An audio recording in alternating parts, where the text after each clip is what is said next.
NCAA Baseball Regionals presented by Capital One.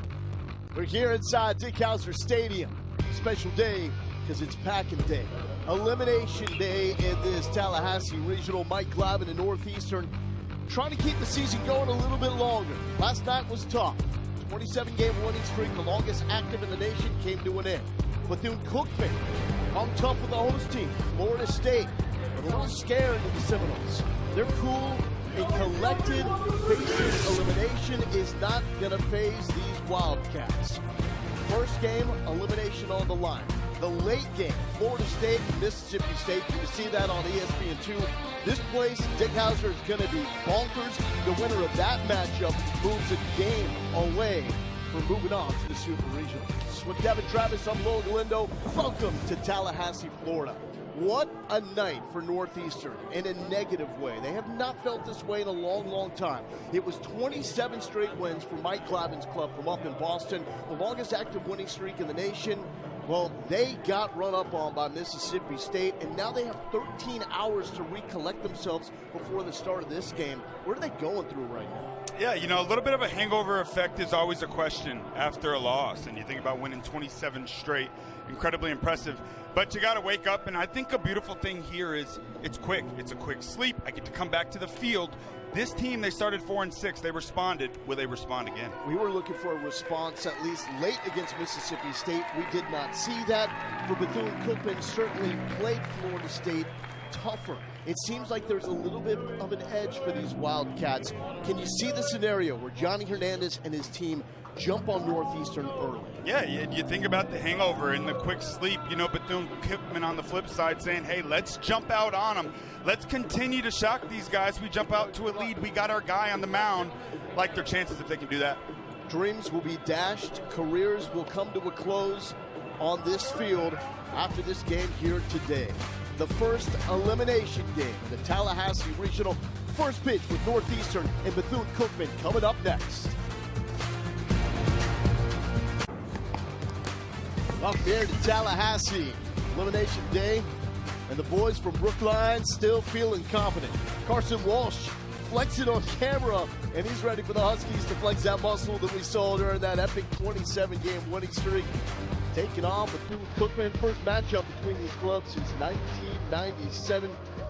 Final thoughts there from Andre Martinez before he goes to work. Ron Garrity will lead off for the Northeastern Huskies. It really comes down to getting Maldonado and Feinberg, two first-team All-CAA selections going.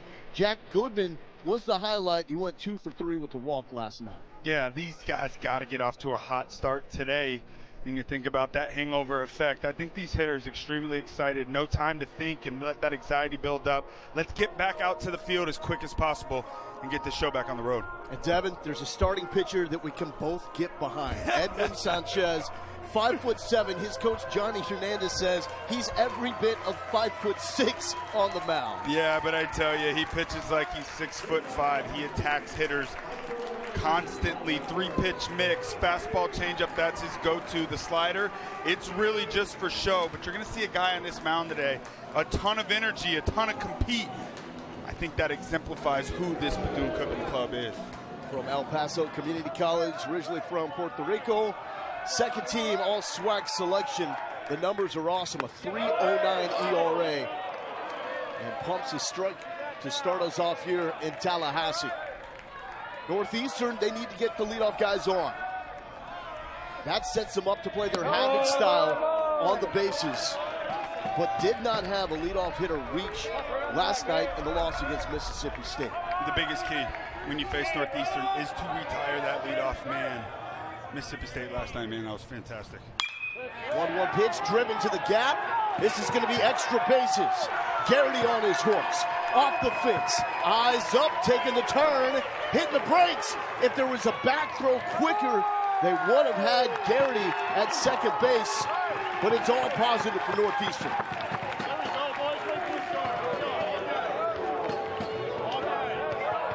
That's just wonderful hitting right there by Garrity. And you want to set the tone early. You want to let the world know that you came to play today. Pitch on the outer half of the plate, inside the baseball, not trying to do too much, drives it into left center field. Northeastern rolling early. Neither of these teams had an extra base hit in their games yesterday. Northeastern starting this one off with a double. Here's Cam Maldonado, an absolute dude at the dish for the Huskies. Talking about first team CAA selection, coming into the regional with 15 home runs, 59 driven in. Heavy dose of changeup, especially in this situation right here. You got a guy on second base, no outs. You know, Maldonado's trying to drive something to the right side. His strength at the plate. A lot of soft here, trying to get him to pull something to the left side. That close stance certainly helps Maldonado. In our conversation with him, he's been a guy that can get a little cutty with his swing in the past and pull off the baseball, in his words.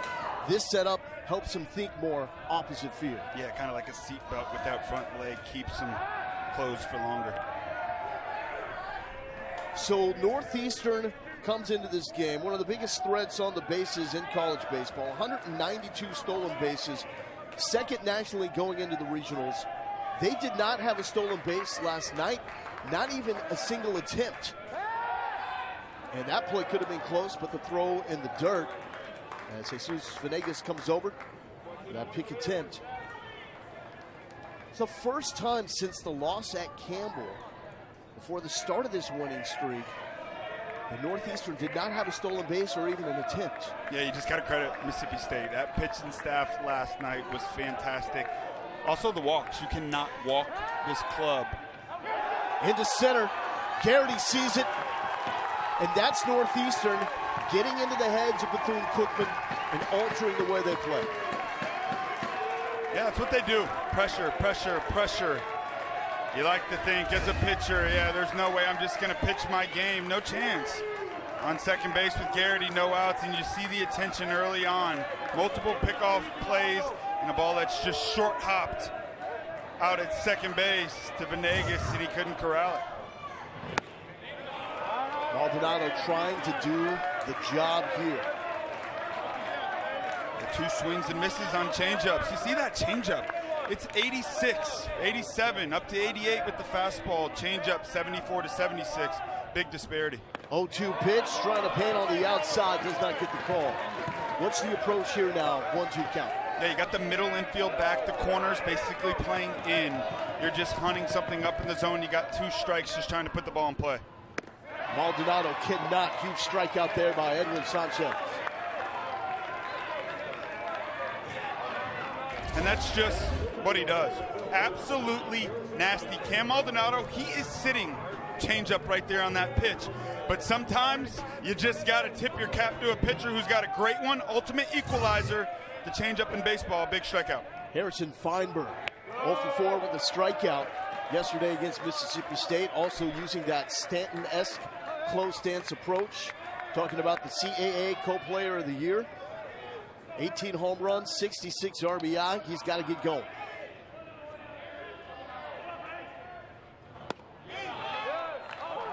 It's going to be an important pitch today on the mound. That fastball inside to right-handed hitters. You only throw 88, but if you can command that fastball in, it sets up that right there. You go to the changeup, you're a bit out front. You just have to have the ability to change lanes in today's game, especially guys who don't throw extremely hard. You move the sides of the plate, go to the changeup late. Realistically, how much time do the Northeastern hitters get to watch video of Sanchez and look through some of his scouting reports and tendencies? Yeah, I mean, it was definitely a rush, probably starting last night. Popped up. This is going to be close. Daniel Figueroa, will it be deep enough to do the job? Here comes Garrity, and yes, it will. So Northeastern strikes first. They did this against Mississippi State last night, but then could not follow it up. But for the way the game ended against the Bulldogs, couldn't be more positive right there for Northeastern. Yeah, great start and a great piece of hitting right there. Feinberg on deck, seeing a lot of changeups, understanding this is the pitch that he is going to go to in big moments. Gets a changeup up in the zone, drives it deep into the outfield. Swing and a miss from Jack Goodman, the most productive Huskies hitter in game one. 2 for 3 with a walk.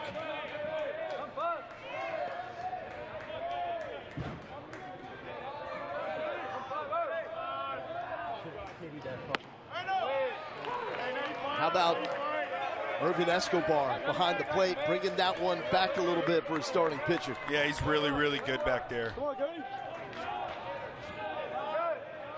Middle infield, Jeter Poyeto, Jesus Venegas. Andre Martinez at the hot corner. And Jorge Rodriguez over at first base. Outfield with a lot of speed, essentially looking at three center fielders in Darrell Lee, Daniel Figueroa, and Sergio Rivera. Dream to have. 0-2. Not going to get that call. Yeah, I think this Northeastern club, the approach today, you have to be perfectly fine with being late. You're trying to drive balls, whether it's you're thinking in the first base dugout, first base line. You're trying to hit the ball at the second baseman. You have to be willing to be late on the fastball today. To right, and this will drop. Goodman thinking extra bases. Motoring to second, and it's the second double of this opening frame for Northeastern. They have bounced back well. Yeah, they have, and that's the approach right there. You have to be okay being late, maybe getting jammed a bit. You are going to have to defend that changeup all throughout the day.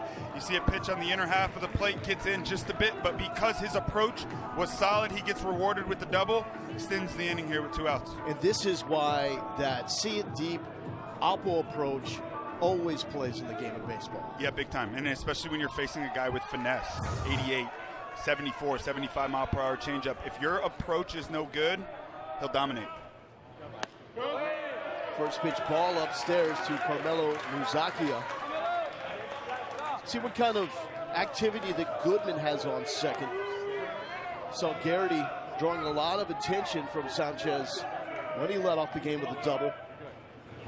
Errant pick throw allowed him to take third base, which ultimately allowed Feinberg to plate him with that sac fly to center. Yeah, and with 2 outs right here, you just want to let the guy at second base know that you're there. He's already in scoring position. You want your defense playing back deep as possible, defending the ball in play. We talked to Florida State head coach Link Jarrett a lot about Northeastern and Bethune-Cookman on the bases. He's concerned about that activity, but pointed out the stolen base from second to third can be really difficult for lefties because sometimes they almost forget that guy is there, can't see him. Yeah, and you can't really explain why that happens either. It's just easier to read left-handed pitching. Well, Edwin Sanchez blows Muzakia away, but Northeastern does what it had to do, show that they were awake, ready to battle in this elimination game. Huskies play one in the top of one. Northeastern, they played in a run in the top of the first. Darrell Lee and Bethune-Cookman will try to bounce back. They really got to the Florida State pitching staff with 10 hits. Problem was all singles a day ago. Yeah, and the big key was timely hitting, 1 for 10 with runners in scoring position. Timely hitting, you got to have it in the postseason. Northeastern rolled out their ace, Will Jones, against Mississippi State. The Bulldogs got to him. We'll try to respond with Jordan Gottesman. Grad from Acton, Mass. A D3 transfer that actually has better numbers on the D1 level than he did on the D3 level at Endicott. So impressive, and Will Jones, without question, is the ace of the staff. But Northeastern, they have 3 aces on the weekend, and this is a really good one right here. This is power stuff, fastball up to 94. Fastball, cutter, slider, changeup, really, really good stuff. Coming off the best game of his career against UNC Wilmington in the CAA semifinals, and that first pitch, 93 on the gun. Struck out a career-high 12. And it's a lefty-heavy pitching staff from Northeastern. Came into this NCAA regional as the only pitching staff in America with a sub-3 ERA. Number 1 nationally, and that trended in the wrong direction after facing those SEC bats of Mississippi State. 3-0 here to the leadoff man, Darrell Lee. Electric speed, in there for a strike. The at-bats yesterday from Bethune-Cookman were just incredible. They commanded the strike zone, not much chase, very important as well against this tough Northeastern staff. Big hack and a miss for Lee, who went 2 for 5 with 1 strikeout. led off with a chop infield single on the right side in between the pitcher, first base, and second baseman. And that's off the bat into the mitt of Greg Bozzo, and strikeout number 1. Exactly what you want to see. You fall behind 3-0 early in this ball game. Can I beat you with my fastball? Yes, I can. 3 straight fastballs. All strikes. Early strikeout here for Gottesman. And here is the dude in this Bethune-Cookman lineup. Andre Martinez, first pitch swinging it off speed, and it's strike 1. Went 1 for 4 with a strikeout yesterday. Originally from Colombia, has the single-season home run record with 20. What happened there? That was a bizarre ball off the barrel to third base, and Andre Martinez is retired. Yeah, big thing to pay attention to here in Tallahassee is that circle where home plate is. It's all turf, and it's not the normal dirt, so you don't get those same bounces. A lot more spin, especially on rainy days. Starts to get a little bit more slick. Definitely something to keep an eye on, especially with the catchers behind home plate on balls they have to block. Here's Jorge Rodriguez. And he was the most productive bat for the Wildcats yesterday. 2 for 4. And drove in 2 with a single in the third. And tied the game against Joey Vellini, outstanding lefty in Florida State. Yeah, a lot of good at-bats yesterday, staying through the middle of the field. Really felt like watching the Wildcats. They were just, like you said, runners in scoring position, 1 swing away from making that an entirely different game against Florida State. Yeah, for sure. That 5-2 ball game felt a ton tighter than that. And I know we were sitting up here saying, man, it just feels like this is going to turn. Lifted to left field. Harrison Feinberg went back, now coming in, fighting the sun, which was a problem early yesterday here in Tallahassee. But it's 3 up, 3 down for Gottesman on the bump for Northeastern. Northeastern, for the first time in 28 games, they lose. But that's a team that respects their head coach and is locked into every word that he had to say to them to get them back in the right state of mind to come out here and face elimination. Andre Martinez, come on now! Give him a top 10 nominee. Yes, sir. Yes, sir. Yes, sir. Offensive. First players playing some defense early on in this ball game. Hot shot, third base. It's a one-hand position. Picks it clean. Sets his feet. Throws a strike across the diamond. Well done.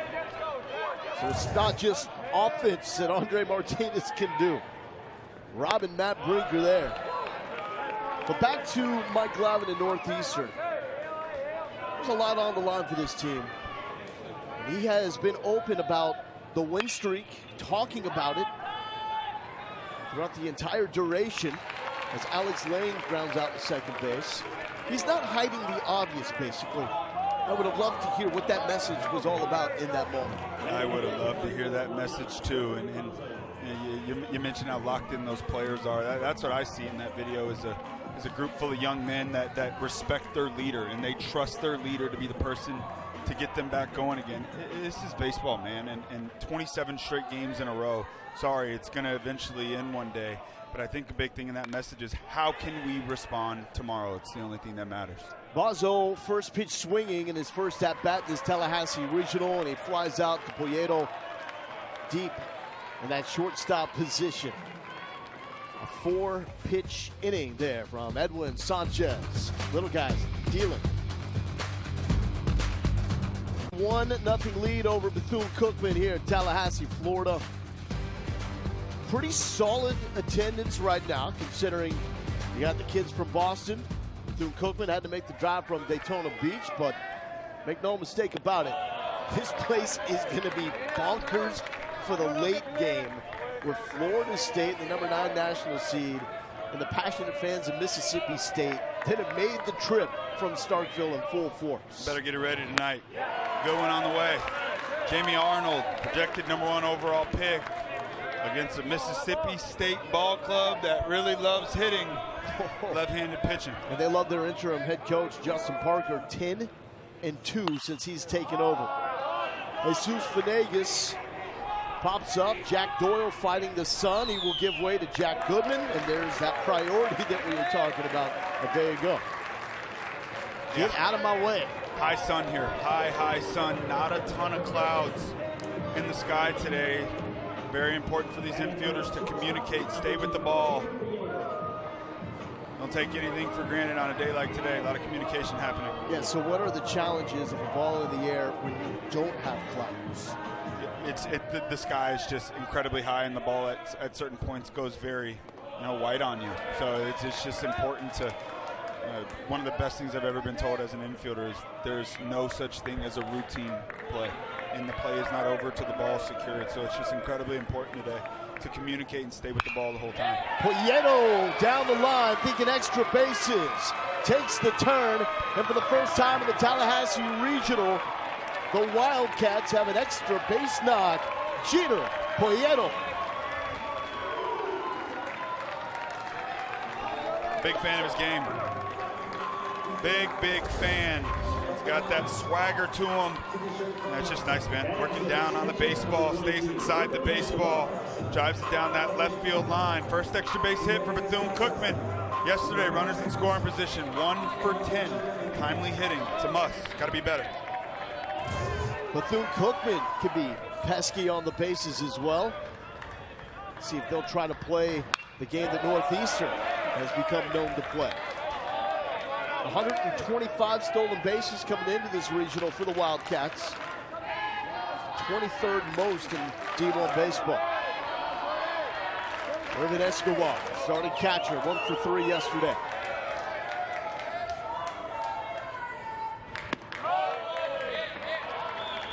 Gottesman taking something off it. You're impressed, though, with the stuff from Jordan Gottesman on the mound. Yeah, it's really good stuff, and hard to believe a guy like this came from the Division III ranks and is back for a senior year. This fastball's for real, good-looking changeup. Oh, Poyeto, did he just wear that? Ouch.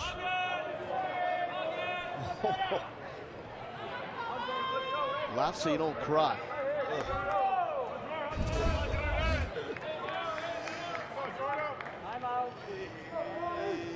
Oh, and there's yeah, that's a tough spot, man. It's a kidney shot. That will drop a heavyweight to his knees. Ouch. I'm sure that maybe happened to you once or twice. Yeah, too many times. Can't put an Evo shield there.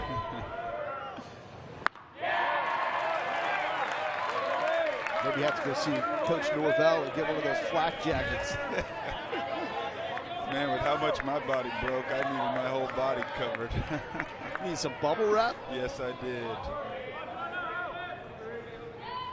1-2 to Escobar. It hits something. I think it just popped out of the catcher's mitt. That fastball inside.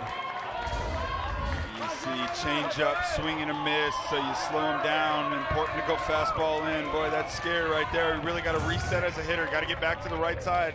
I'd bet on a changeup. Instead of a little giddy up coming back at you. Absolutely. What is your heart doing after something like that? Yeah, I mean, it speeds you up, man. The fastball inside, it gets your feet moving. It thinks that you got to start moving faster. And I think it's really important as a hitter. When you're late, stay late. Don't be afraid to get jammed with 2 strikes. That was a nice job at the plate. Escobar fighting this one off. It's wonderful there. It's wonderful. And I think about when you're late, stay late. That's right there. That's a cutter on the inner half of the plate. If he speeds up right here, he goes to the changeup, which you got to swing and miss on earlier. Most likely, that's where you get your swing and miss. 2-2 delivery from Gottesman.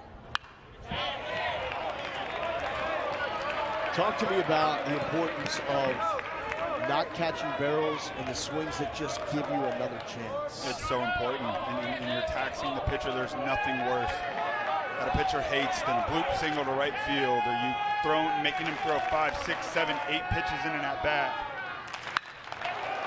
To do this and try to get a barrel, it's right to Maldonado, and tagging is Poyeto, and he'll be there in time. And to your point, keep fighting to get something to drop. That was an impressive at-bat right there. Very, very impressive. I know he's out, but he didn't speed up. The second you speed up, you run into big-time trouble, and great base running by Poyeto at second base. Now ball in the dirt, brings it into play here. Score on a wild pitch. Here's George Gonzalez-Fabo. It is spelled with a J, whereas Rodriguez goes by Jorge, Gonzalez-Fabo goes by George.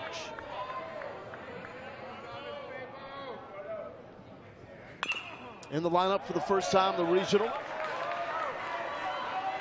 DH role today for the Wildcats. Yeah, big reason, hitting .405 against left-handed pitching. He's a specialist. That's why we're seeing him in there today with the big opportunity. Runners in scoring position, 2-out hitting. That's what wins ball games. No home runs this season, but did have 3 last season in his first year with the Wildcats. Right under Johnny Hernandez.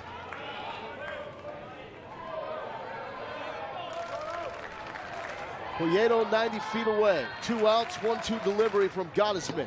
Check swing, did he go? A little hesitation with that call over there at first base. Close. Yeah, it's tough there. Back foot slider. Ooh. Good call.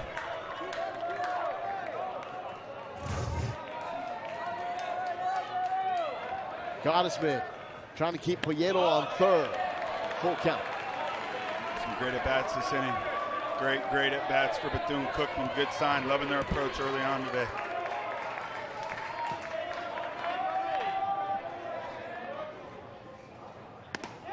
Thought about it and rung up looking. What do you think that was, Devin? Ouch. That's a tough one there. Breaking ball down, drops out of the catcher's mitt. Doesn't matter. Umpire says strike 3, you're out.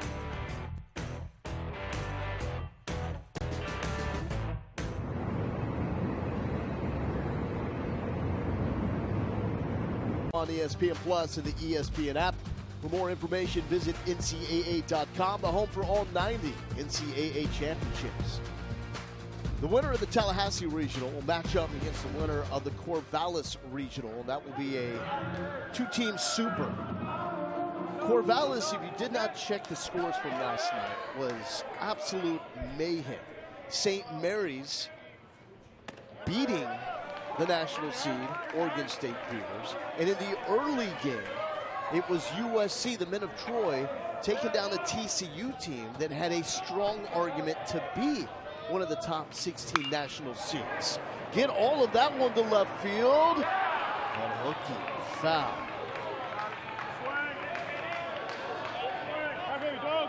Jack Doyle was thinking extra bases. Just a bit out front there, and Jack Doyle, I think this is a great matchup for him. High bat-to-ball skills and a barrel finder, and a bulk of his extra base hits this season have gone the other way. It's definitely the approach needed. Gets a guy on the mound like this with a fastball, 86, 88, changeup, and a little slider cutter underneath their hands. Ooh. 1-2. It's a big pitch there. Fastball's in. They set up soft away.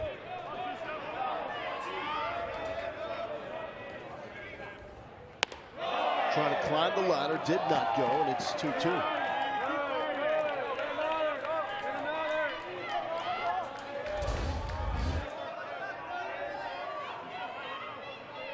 Two for two. Good calls. Foul back, and Doyle making life difficult. Edwin Sanchez. Northeastern got to Edwin for a couple of doubles in the first inning. Garrity and Goodman. Sack fly, Feinberg was able to drive in Garrity after he moved up in a failed pickoff attempt. Moving in from second to third. A couple of strikeouts issued by Sanchez, has not walked a batter. And this count runs full to the number 9 hitter from Northeastern. Oh, brings it inside. Beautiful spot by Edwin Sanchez. You've been setting up that pitch. Yeah, man. So important with a left-handed pitcher. Fastballs on the inner half of the plate. When you're able to command it, it's just big trouble there. Sometimes you got to tip your cap. That's a well-located fastball on a 3-2 count. Big time strikeout there for Sanchez starting the inning. So this is a pitcher and a staff that understands the guy on the mound and his stuff and how it needs to play to complement his arsenal. Yeah, big time, big time. And guys that have big time velo, you don't really have to go in a ton. The hitter's already sped up, but he doesn't throw as hard. So that fastball being in, the quickest decision you have to make as a hitter, that's what speeds hitters up when you don't throw as hard. Swaggy lefty, Edwin Sanchez. Here's the guy that got to him to lead off the game, Ryan Garrity. And that gap shot to left center for a double. Both extra base hits today, oppo side. 3-0, and Sanchez comes back with a strike.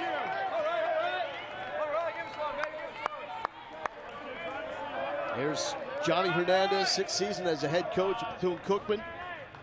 He's got the Wildcats back in the regional for the first time since 2017. It's his first trip as a skip for Bethune-Cookman. They got the right man. Johnny, not Jonathan. That's right. I love that. I love that line. Full count. And that was low, and Garrity draws the walk. Now this is where I'm intrigued to see if Northeastern can start some activity on the bases. No stolen base attempts thus far. And this is why it's so tough to beat them. When they get a leadoff guy on, they can create havoc. Yeah, the guy first base, Garrity, 25 for 28 on the year. But Bethune-Cookman with Sanchez on the mound, a left-handed pitcher with a good move. Great way to combat the stolen bases. All right, so let's make the comp here with Cam Maldonado. Close stance reminds you of? Yeah, she's Giancarlo Stanton all day long. Now there's a method to the madness. It's something that Mike Glavin doesn't necessarily believe in as a hitting coach as well. Wants guys a little more squared up and balanced. But this is something that Maldonado arrived with from his hitting coach through his high school days. Runner is off. Garrity not even going to get a throw from Escobar. And that is the first stolen base attempt and successful stolen base for Northeastern here in this regional. Yeah, number 26 of the year for Garrity. You got Sanchez on the mound. Have not seen a ton of pickoffs yet, but he guesses the right pitch there. I mean, look at that. That's the same. And so many reasons why you would close off your stance. What are the most prominent reasons to do that? The biggest thing is just being able to hold your front side in longer. I would believe that Maldonado early in his career, once balls started spinning, pitches away, he was turning over them, rolling over the baseball. That front shoulder was yanking out early. You know, you think about today's game, a lot of guys do the scissor. He just basically starts there in that scissor mode where he almost puts a seatbelt on his front side, keeps him shut a bit longer. And really, you can do it at home. If you just close off yourself like this and try to rotate with your upper body or your hips, you'll feel that your body will naturally come to an earlier stop than if your hips are open. So when we start really getting into the nitty-gritty, it also helps with that transfer of energy from your body to the bat to the ball. Yeah, no doubt. I mean, look, this is a great view. That's a great view right there. You know, I think a big reason that Glavin thinks long-term, you know, when you think about Maldonado, a guy that's going to play at the next level, the fastball inside, you have a lot further to go to get to the baseball. So when you do have this close stance, and Maldonado said, I love that fence out in right center, his shoulders and everything's aligned to right center, that's where you're swinging, swing path-wise. Check swing, got him looking. Edwin Sanchez will strike out number 4. And the second strikeout of the day for Maldonado on that changeup. Just dots it on the outer edge. And man, Escobar behind the plate doing a great job working that glove outside of the baseball. So as that glove is moving, it's moving back towards the plate, presenting that ball very well. Another close stance here with Harrison Feinberg. Throw back to second, and this one gets away for the second time. It's Ryan Garrity creating those issues at second base for Edwin Sanchez. Yeah, once again, this is a situation here with 2 outs. And I know Northeastern, they continue to put pressure on you, and you're thinking about these base runners, but with 2 outs, just focus on getting the hitter. He's in scoring position, and right there, the timing's just a bit off. They tried to run a timing play. As soon as his head locked into home plate, they flipped the throw. Second baseman was just a tick late. Something that Northeastern tracks. They track, on average, how often does their opponent attempt to pick, and then they track how often they are doing it in a game against the Huskies. And when they see that number start to climb higher than the season average, they know they affected the way that their opponents play the game. Yep, it's a big part of their game plan. They can get that pitcher's distraction elsewhere other than the hitter.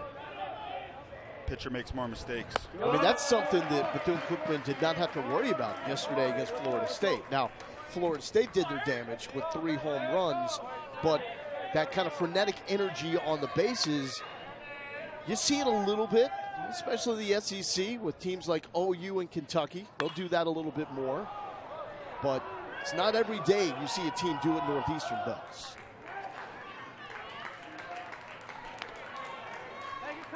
Yeah, it's a real thing. I mean, I think about teams like Louisville year in and year out. They're constantly putting pressure on opposing teams. Something you got a game plan for. It's more stress. You know, not all pitches are the same. And you could throw 75 pitches, but if you're working out of jams nonstop, you got base runners on those 75. Ends up feeling like 90 or so. 3-1 to Feinberg. Thought about it. The back pick in time, no. They're going to want a review on this one, and Andre Martinez is already making the earmuff signal, the universal sign of let's take another look. What'd you think from up here? Man, that was close.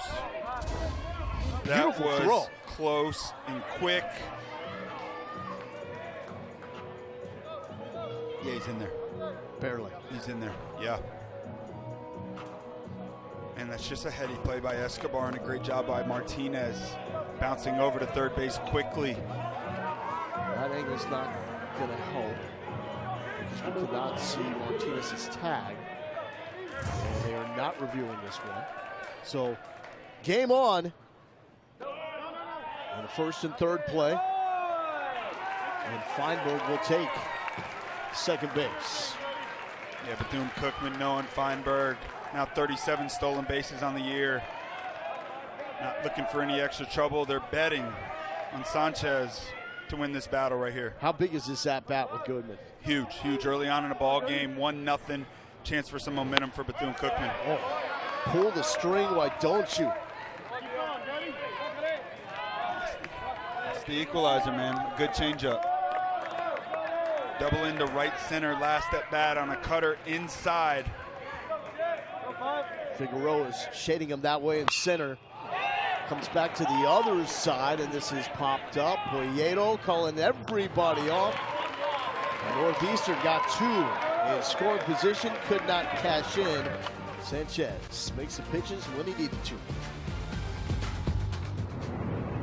The elimination game with Northeastern and Bethune-Cookman. Edwin Sanchez just made a huge pitch to get out of a 2-runner on jam. He comes over to get checked out, as the pitchers do after they leave the mound, and there's some discussion, and it looks like he's being told about working the baseball in his mitt in between pitches.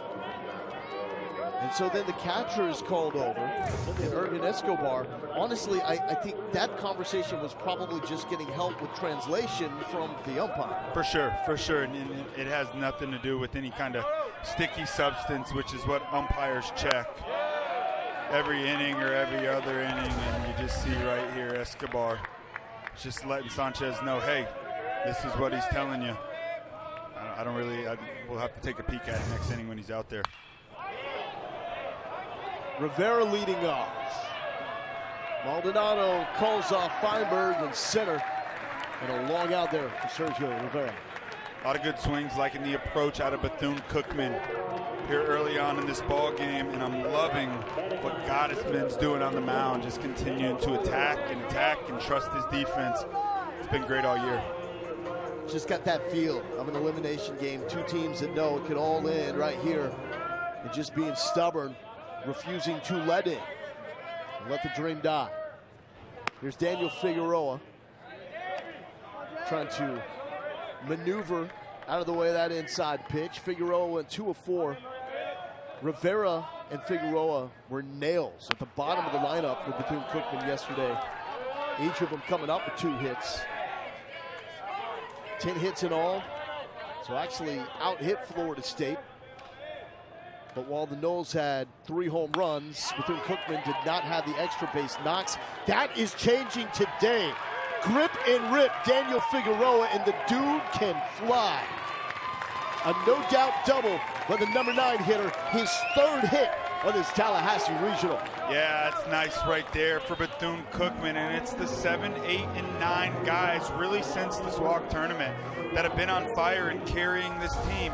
Anytime at the bottom of the lineup, you can get some help in turning this lineup over. That's a good sign and a big reason Bethune-Cookman's been playing nice baseball. Just a short, simple swing. Guys at the plate today not trying to do too much, barreling up baseballs. Second double for the Wildcats here today. Back to the leadoff spot, Darrell Lee. Bethune-Cookman 1 for 12 with runners in scoring position in the regional thus far. 0 for 2 today. Darrell Lee has that sneaky juice, in the words of his head coach, Johnny Hernandez.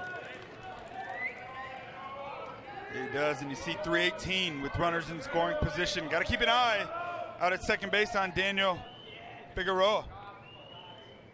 15 of 16 on stolen bases this season. A 6-4 runner in the 60. Translation, if you're running a 6-4 in the 60? Burner. Burner.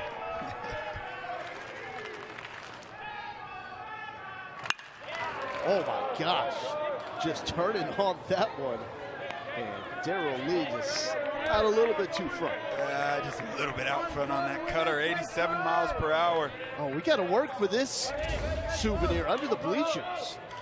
I like this guy's actions in the plate, man. Good-looking young player. Junior from Troy, Alabama. And down swinging. Gottesman. Looking electric on that bump. That's just a nasty sequence right there. Cutter in, follows it up with the slider that starts at his front shoulder, a little front door piece. Catches him off balance a bit. Big strikeout again. Now 1 for 13 with runners in scoring position, but they got their guy at the plate. Best player, Andre Martinez. Came up with that absolute beaut over there at third base. Trying to do some damage, and we're going to get an offensive timeout here from Derek Hurtaya. Saw Bethune-Cookman use an offensive timeout, one of these critical situations a day ago. What's usually happening with these conversations? Yeah, it's just something that he must be seeing in his swing or the rhythm in which the pitcher is working. Maybe he's betting on him to be able to sit on a pitch right here.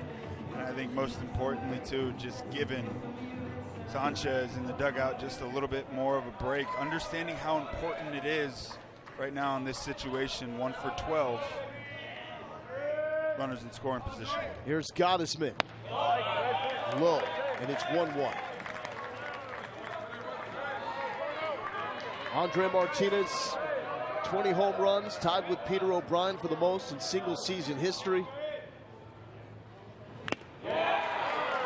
Getting to that mark was very important for his head coach, Johnny Hernandez. They were looking at coming up short of that home run record and of the NCAA tournament in the SWAC championship game. Until Martinez hit the walk-off bomb, home run number 20, to secure the SWAC championship and put the Wildcats in the tournament for the first time since 2017. Appreciate a guy that understands the significance of the record book and wants records for his players. Yeah, definitely. Chasing the mountaintop. This is a program that is trending upward big time. And in conversations with Johnny Hernandez, strikes me as a guy that wants to be in it for the long haul. He's not looking at places as a stepping stone. He sees something special here. Yeah, he's loving the opportunity to lead these young men. Half swing.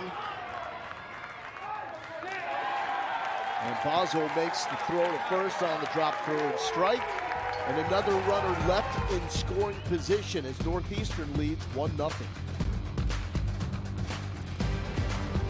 9 miles per hour, but you must attack in when you are in that velocity range. And why?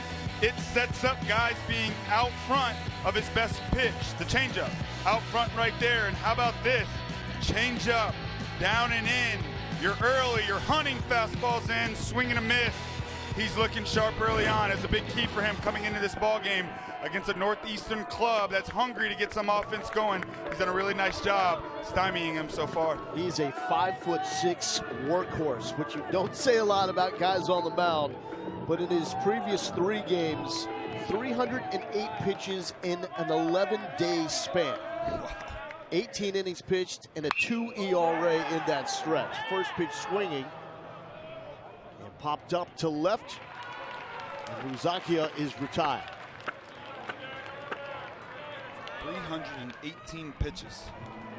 In how many days? 11-day span. Wow.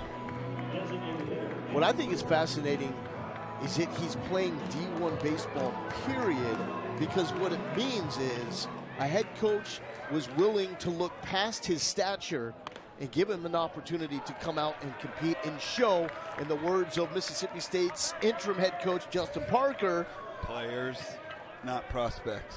Absolutely.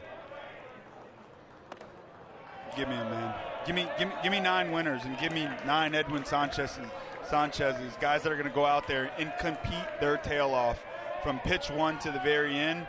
I take my chances at the end of the year. In the air to right field, Rivera tracking in to make the catch.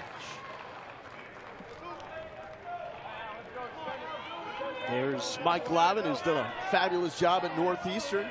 That's a program on the rise in New England. And he has been there for the long haul as an assistant coach, played there, and now has firmly established himself as one of the best coaches in D1 baseball. And it also takes a special player to play for Mike Glavin. I mean, they're looking for tough, gritty kids. A lot of those dudes up in New England that, in a lot of ways, like Bethune-Cookman, guys that have had to overcome some form of adversity, and it can be in different ways. Up there, it's the climate.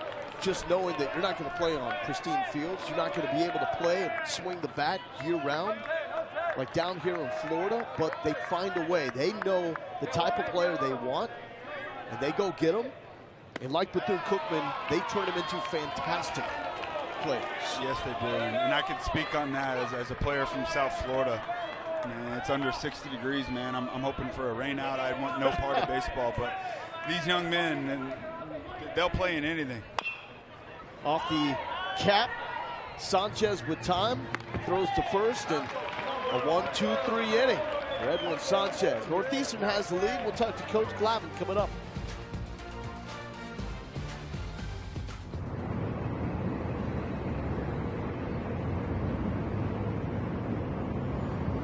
Catch up with Mike Glavin, head coach of Northeastern. Coach, we had the video of that conversation after the loss last night, the end of the win streak, and your players are locked into every word.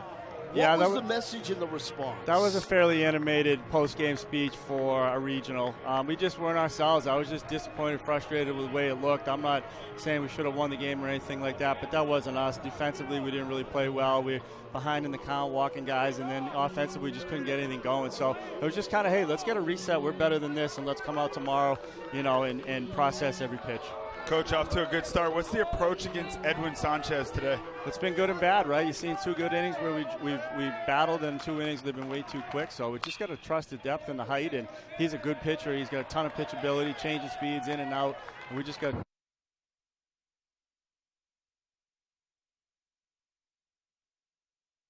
That's why the home team is wearing gray in this game. They didn't bring white pants.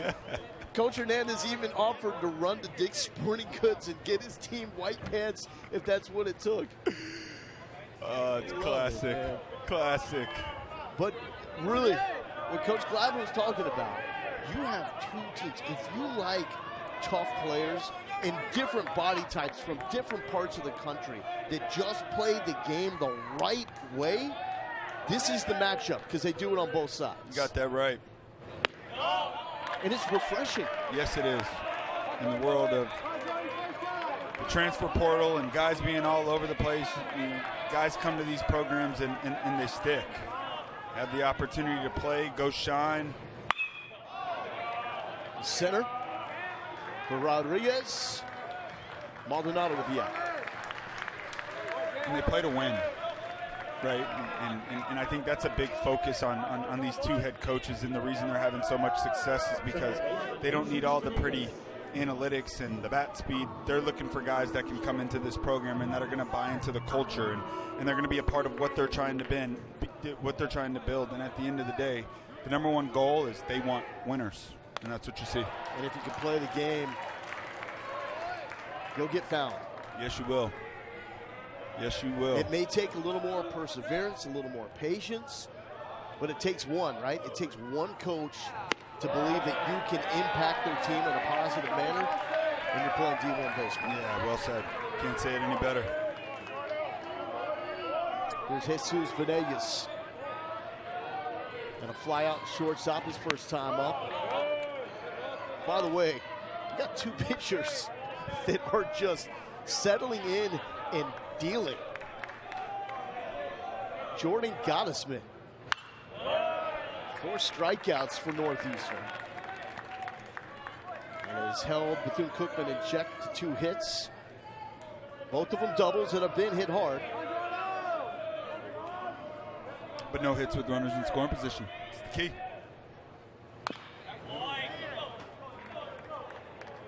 Pitching, defense, base running, timely hitting. And that order is how you win games in the postseason. 1-2 to Venegas. 0 for 5 in the regional. Now 0 for 6. As Gottesman starting to stare down his victims. Strikeout number 5. Yeah, he's got it all working right there. Going to the slider. A little bit of an angle from the arm of Gottesman. Everything shoots in to left-handed hitters right there, and you see Venegas, a guy with big time pop.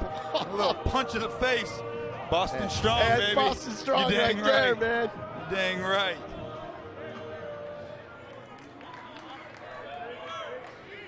Here's Poyeto. He's got a double to his credit.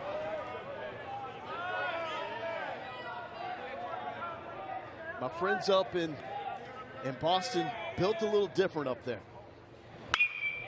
Poyeto with another one to left field. He's got 2 hits, an aggressive turn, busting it out of the box the way it should be done for Gino Poyeto. Yeah, extending the inning with 2 outs, important. Good piece of hitting right there on a fastball way in underneath his hands. Passing the baton to Urban Escobar. Hey, it's a great game, man. This is some good baseball, man. This is some good baseball. You win, you move on. You lose, you go home. 2 good baseball teams going at it today. Here's Urban Escobar. We talk about buying into a program, trusting the process. This is Escobar's 5th year at Bethune-Cookman. He is loyal to Johnny Hernandez in this program. That's why he's a team captain. After COVID, when Bethune-Cookman decided to drop athletics for a year, the first in the nation to do so, and they furloughed the coaching staff for 8 months. Escobar had a lot of high-level JUCO offers. He decided to stick it out and stay through that process and trust Johnny Hernandez and his vision for this program, and it has certainly paid off. Yeah, you said the word perfectly earlier. Refreshing. Name on the front of that jersey, the man who gave him the opportunity to play Division I baseball. He's not leaving him.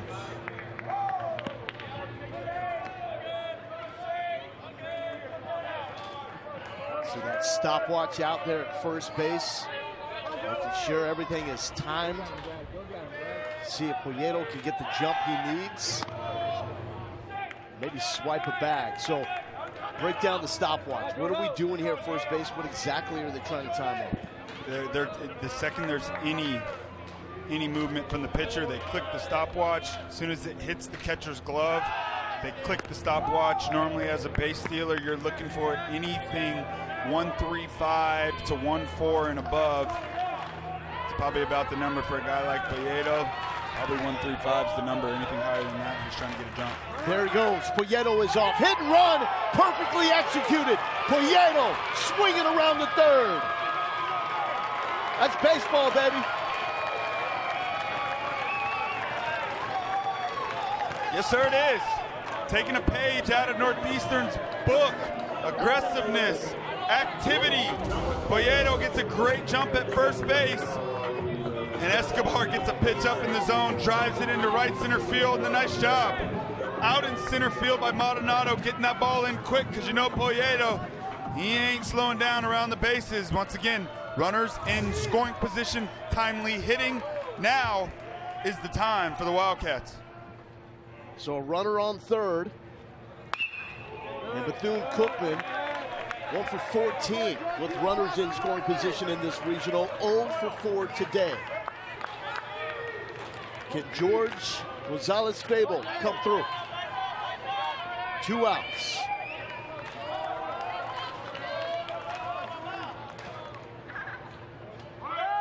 Runner is off. They will take second. Had a little play on. It looked like Escobar was going to try to give himself up and try to get some sort of attention throw over there at second to try to get Poyeto an opportunity to score. Yeah, that call's ran in from the dugout. Head coach Mike Glavin says no throw on that play. Huge out by Jordan Gottesman. Northeastern flexing with 2 runners in scoring position, holding on to that 1-run lead like the season depends on it, because it does. Talk to Johnny Hernandez, head coach of Bethune-Cookman, coming up. Up on Bethune-Cookman, 1-0. Let's welcome in the Wildcats head coach, Johnny Hernandez. Coach, you got a couple of short guys up here in the booth, so we love watching Edwin Sanchez on the mound. My biggest question is, a lot of guys aren't even giving him the opportunity to pitch for them because of his stature. What did you see to make you believe he could get it done on this D1 level? I mean, pretty much what he's doing today. You know, last year we go to Texas to recruit the junior college area, and they have a showcase out there at DBU. And, you know, he was pitching for El Paso Community College, and, I mean, the fastball was good. But, I mean, again, just the exceptional feel for the changeup is the separator in this game. And like Gode last night, he's been doing a really good job of establishing the fastball command on the inner half and then expanding the zone with the changeup. Coach, Gottesman out on the mound for Northeastern. Been tough today. What's the adjustment you want to see made from your team? We just got to take advantage, right? We're running in scoring position. We keep falling ourselves short, but, man, our guys are taking really good at-bats, and, you know, he's earning every inning that he's out there to go right back to the dugout, so we just got to keep applying pressure. I got a third one in for Coach Glavin. I want to ask you the same thing. What does it take to play ball for you at Bethune-Cookman? Hey, it has everything, right? Do you have the ability to play at Division I level? But at the end of the day, we look for guys that have faced some type of adversity in their lives, because it's pretty tough, right, playing in a small school. And at the end of the day, we don't worry about what we don't have. We worry about what we do have, and we think outside the box because we can't afford the box. Bingo. Put it on the T-shirt. Coach Hernandez, we appreciate you, brother. You got it. Hail Wildcats. Hail Wildcats. That's classic. That line does not get old, does it? Think outside the box because you can't afford the box. Bazo almost down to a knee. Edwin Sanchez with the strikeout. And number 5 now. Next up for the Huskies, number 27, Jack Gore. 17th tournament appearance, most of any historically black college and university. First regional appearance since 2017 when they won the MEAC. They made the transition to the SWAC, another HBCU conference, in 2020, and they have become the premier program in the SWAC. Yes, they have. Yes, they have. Great place to play. I tell you, you can sign my kid up playing for Johnny Hernandez all day long. He's 2.5, but already a 5-star. He's 1, but okay. But if they'll offer the contract, we'll sign it right now. No problem. Yeah. Close to home. And no doubt that he's going to be good enough to play at that level. He's going to be small, that's for sure, so he fits right in. He'll be a bulldog, don't worry. Hey, man, but honestly, being around someone like yourself that has done it at the high level, that isn't the biggest dude, I think more people need to hear your story, because not everybody is the 6'6" Goliath out there. There's a lot of dudes that can play the game that are in that smaller stature that want to see someone like yourself that did it here at Florida State, did it in the big leagues, to know there is a path for me. It can't happen. Yeah, but thank you. I mean, it's the toughest game in the world. As you see, my little man on the mound, my brother, dealing with that fastball on the inner half of the plate. The key for him today was to be able to land that pitch. Not one strikeout for Doyle on the inner half, but make it two, well located again. But you know, it's the little guys that they need that extra fire, right? You see the guys in the big league like the Judges and the Otanis, and then on the flip side you got the Pedroias and the Mookie Betts. It just takes a bit more for those guys. Puedo, and like clockwork there for Edwin Sanchez. Low effort, fifth frame, dealing. Omaha, where we will crown another champ. See if this is finally the year that someone from outside the SEC wins. Rivera pops out to Jack Doyle. You got a favorite? Is there one team that you feel like is a clear-cut team that is going to win it all? I just don't. I mean, baseball is just such a crazy game, and for me to sit up here and try to pick, I mean, man, there's so many good teams. It gets hot at the right time. That's what it's about, right? I mean, you look at the Corvallis region. I love Oregon State, and they dropped their first game. I mean, I was talking yesterday about TCU. I felt like they could be the favorite to get out of that region, and they get whooped up in game one. So baseball is a crazy game, and it's the hardest game to predict. And the bottom line is whatever team gets hot and puts it all together at the right time, they win it all. There's Daniel Figueroa. He has a double, his third hit of this Tallahassee regional. But man, Jordan Gottesman is filthy and dealing at a high level. 6 strikeouts, 4 hits, 2 of them doubles, but he's been nails when the pressure has been on. That clips Figueroa. And so the speedster will get the free base.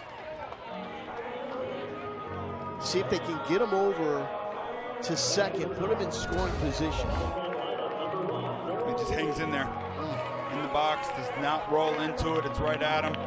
Got to take those right there, base runners. That's what Bethune-Cookman needs. Top of the order right here in Darrell Lee. Left on left matchup. 0 for 2 with 2 strikeouts. I'm thinking bunt here. I'm thinking 1-0 count, hit and run. Action. How about back-to-back hit by pitch, and Lee is dropped like a sack of bricks. That was in the middle of the number 1 on the back. Awful. Square in the middle of the back.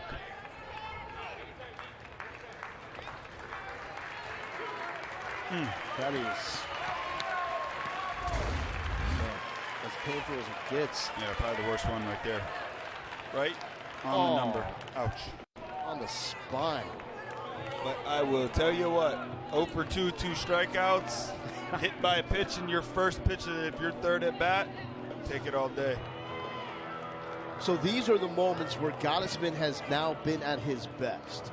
He's held Bethune-Cookman in check with runners in scoring position. They are 0 for 5 so far today. As Darrell Lee, unfortunately, is seeing that on loop. It's like, I don't need to be reminded, man. I'm going to go back and watch this replay tomorrow. I need to see that one over and over. Gottesman, only 3 hit batters all season long coming into this game, and that's now back-to-back. Andre Martinez, this is the dude for Bethune-Cookman. Tied for the single-season home run lead with 20. This is the guy for Bethune-Cookman. The SWAC co-hitter of the year. 20 home runs, 63 driven in. Northeastern holding on to the one-run lead. Elimination game here in Tallahassee. Figueroa knows that the Huskies are thinking about him. Think about those pressure pitches, 73 pitches on the day so far. A lot of jams he's had to work out of. Big hit, past the glove of Doyle. Bethune-Cookman will tie it. Here comes Darrell Lee into third, and limping into second is Martinez. He is hurt, he is calling for the trainer, but a Kirk Gibson-esque moment for Bethune-Cookman. Grabbing at that right hammy. Hopefully just a cramp.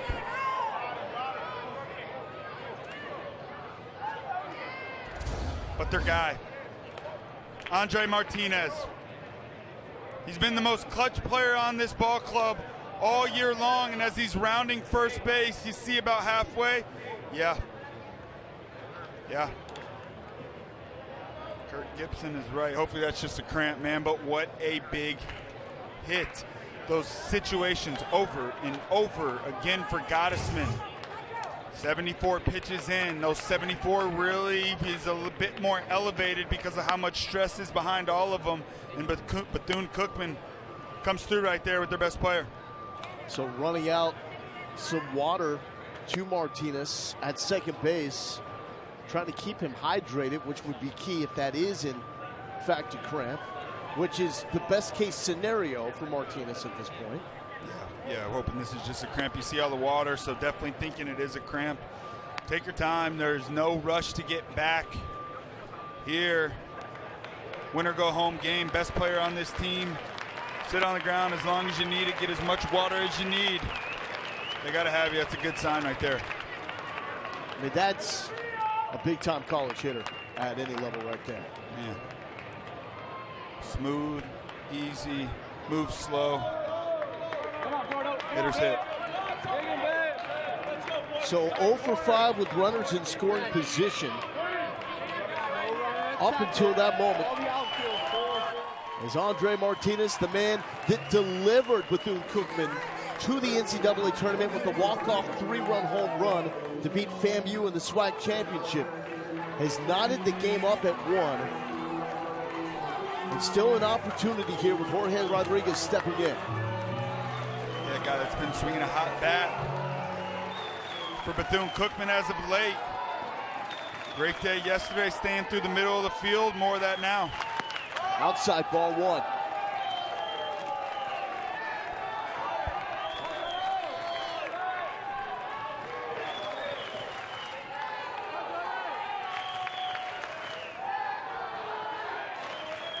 Gottesman working from the windup. Takes something off, and it's 1-1. This is a big breaking ball at the top of the zone. That's Jorge Rodriguez's approach right here. You're attacking height, looking for balls elevated. Staying through the middle of the field. Had a 1.175 OPS to lead the team. Chops this. Doyle will fire home. Fair ball and guns him down. What a play by Jack Doyle at third base. Double play.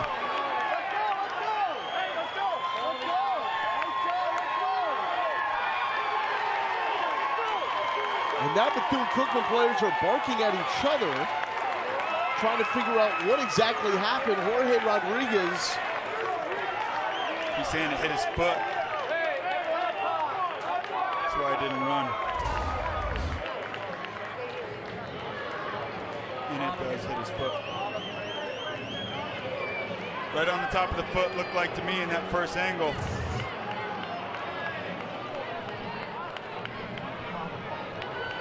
So this is a play that needs to be reviewed.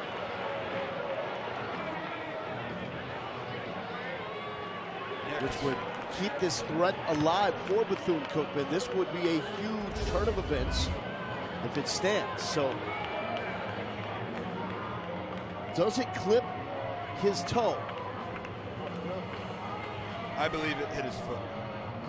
Or does it glance right over it? I mean, I don't know if, okay. The trajectory right changes there. Yep. right of the baseball. Yep. As soon as it looks like it clears the top of his foot. Might have even just tipped the shin. Yeah, you can see his pant leg. Yep. I mean, from our vantage point, it looked like the ball was going straight foul.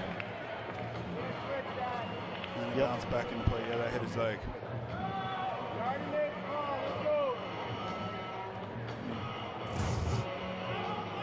So Northeastern has cleared the field.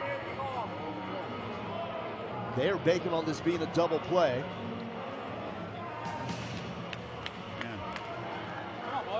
They're not going to overturn it or look at it. Rodriguez never ran to first because he clearly thought it was foul. So it would have been play at the plate with Lee out. And then Rodriguez out. Not running to first base. Double play in the inning.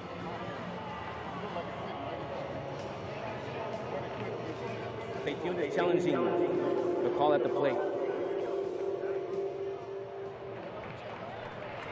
So the play will be under review. It has been challenged. So we're watching the pant leg, and it looks like definitely is affected by the ball making contact. Yeah, barely. You can see it move. It's a foul ball.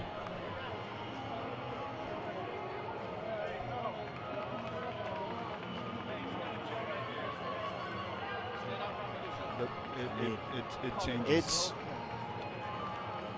But if I'm Northeastern, what I'm saying is I need the indisputable evidence here because it's not like it's glaring. And I think we are looking at the baseball maybe clipping the bottom of his pant leg. But you can clearly see on one of those pinstripes there is movement. Yeah, it's a foul ball. You got to hope they just get this call right under review. The ball hit his leg, the pants move, and Lo, you know the best part is it doesn't matter if it just nicked it. Any motion in those pants right there, it's the ball hitting it. It's a foul ball. So new to the regionals this year, we have the umpires mic'd up, so we will get to hear their explanation once they make the announcement, if it stands or is overturned.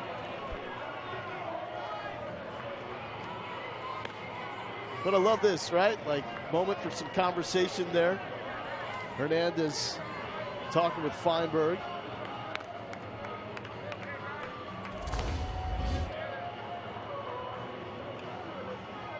They're also challenging the play at home plate. So, but you can't have it both ways. Well, you can challenge the whole play. So let's say that they were not to call it a foul ball. If they were then not to call it a foul ball, then they could go and look at this. They can go and look at this play at the plate, which looked like he was out. So a blanket challenge. Just look at everything. Okay. So we've now received the update. They are not challenging if it was a foul ball. They are challenging the play at the plate. Oh, yeah. I don't know. I'm confused.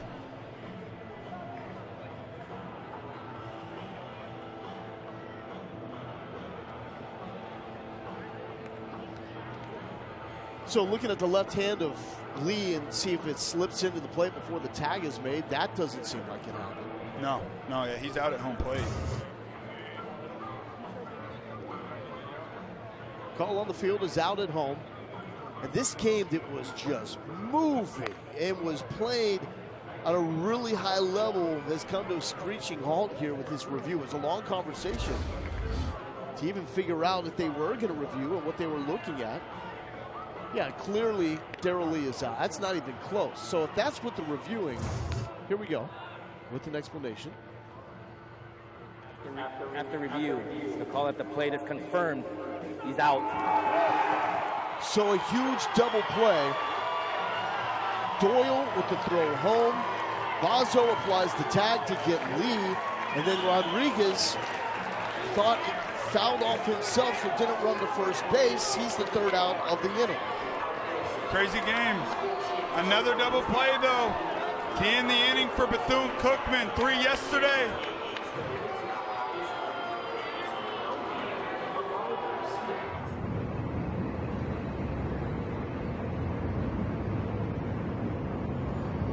just hit a game-tying one-run double. Bethune-Cookman had runners on second and third in a tie game.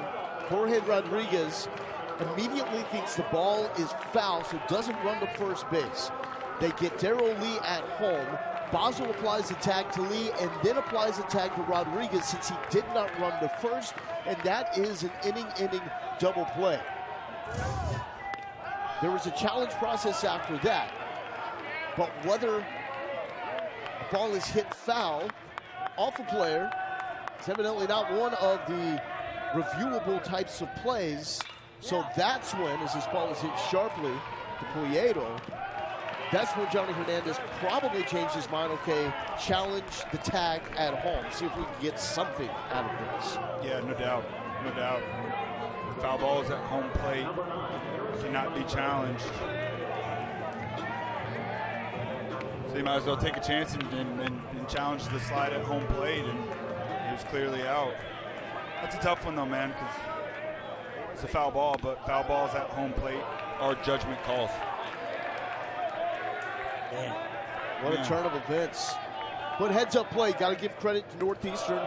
Doyle making the throw to Bazo, and then his heads up that, okay, you're still right there. I'm putting the tag on you for that second out. Most definitely. Feinberg, swing and a miss, and it's 1-2. So a long delay to try to get that right for a game that was absolutely moving. It's been played at a crisp, high level. Elimination game here between Northeastern and Bethune-Cookman. Huskies had their 27-game winning streak snapped by Mississippi State last night. It was the longest active winning streak in college baseball. Mike Glavin told us it was an animated conversation with his guys after that game. Probably the most animated he's ever had in a regional for a team that's now lost 15 straight NCAA tournament games. That goes beyond the Glavin area. Feinberg to the gap. He's got wheels. No play at second. Feinberg in there with a one-out double.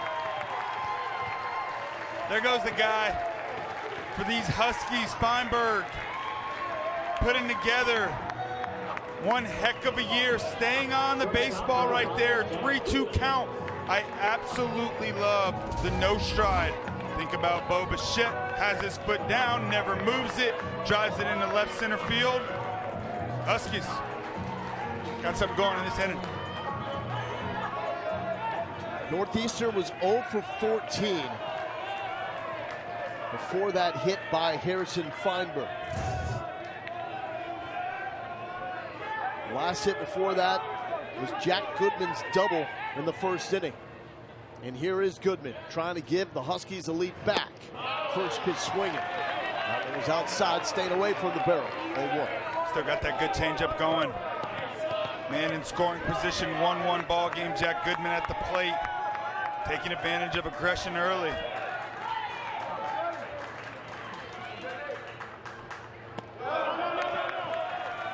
In the turf, Escobar is able to muffle that one.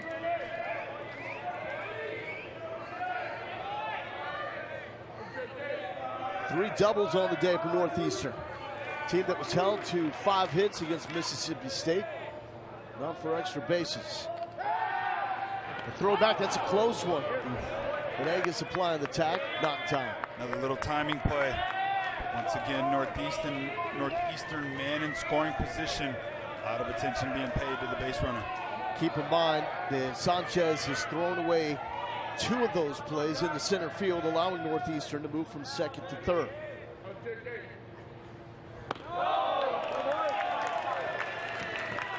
You see the effect that the base runners and all the attention they pay can have on the pitchers.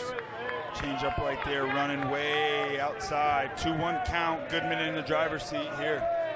That's how Northeastern scored the first run of the game. Ryan Garrity led off with a double. Aaron Pick move. Went to center field and moved him up from second to third. Feinberg then with the sac fly to center field. He scored from third. Northeastern playing more along the lines of the brand of baseball we've been accustomed to seeing from them this season. Helter Skelter havoc on the bases. 2-2 and another attempt Even with 2 strikes. Going for a big strikeout here with Goodman, the number 4 hole hitter, up to the plate, and they're still affecting Sanchez out on the mound. Edwin Sanchez delivers. Staying alive is Goodman. The Huskies 0 for 4 with runners in scoring position today. A team that has had a ton of timely hitting throughout this season. Goodman had a moment in the third with runners on second and third. Popped up to center field. Big lead over at second base.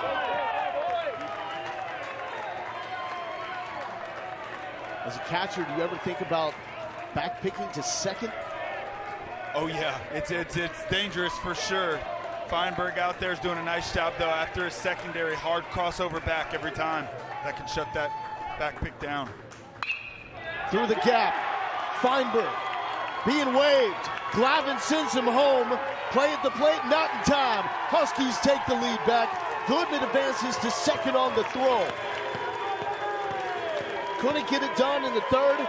Gets it done here in the sixth. And just a fantastic at-bat right there. I think he completely sold out to the changeup. Took his odds, got the changeup, drove it into left field. Lee comes up firing. It's a nice throw, but he misses his cutoff man. And how about that base running by Goodman, taking the extra base. They flip spots. Huskies 2-1 lead. Man in scoring position again. 2-strike hitting there. Just placed it perfectly. Refusing to give in to Edwin Sanchez, and this is going to bring out the Bethune-Cookman staff. Conversation on the mound. Sanchez is up to 87 pitches. It is going to be a dogfight to try to take him out of the game, whenever that may happen. What an answer by Northeastern. So activity in the Bethune-Cookman bullpen. Carlos Yasmin, sophomore out of Puerto Rico, with a huge arm, 95-96, was getting loose. Talked to Johnny Hernandez about his pitcher Joel Code yesterday. The conversation bringing him back after the 2-hour, 19-minute weather delay. He said after the first delay, he was coming back easy. Second delay, he's coming back. After the third delay, wasn't sure that they should bring Code back.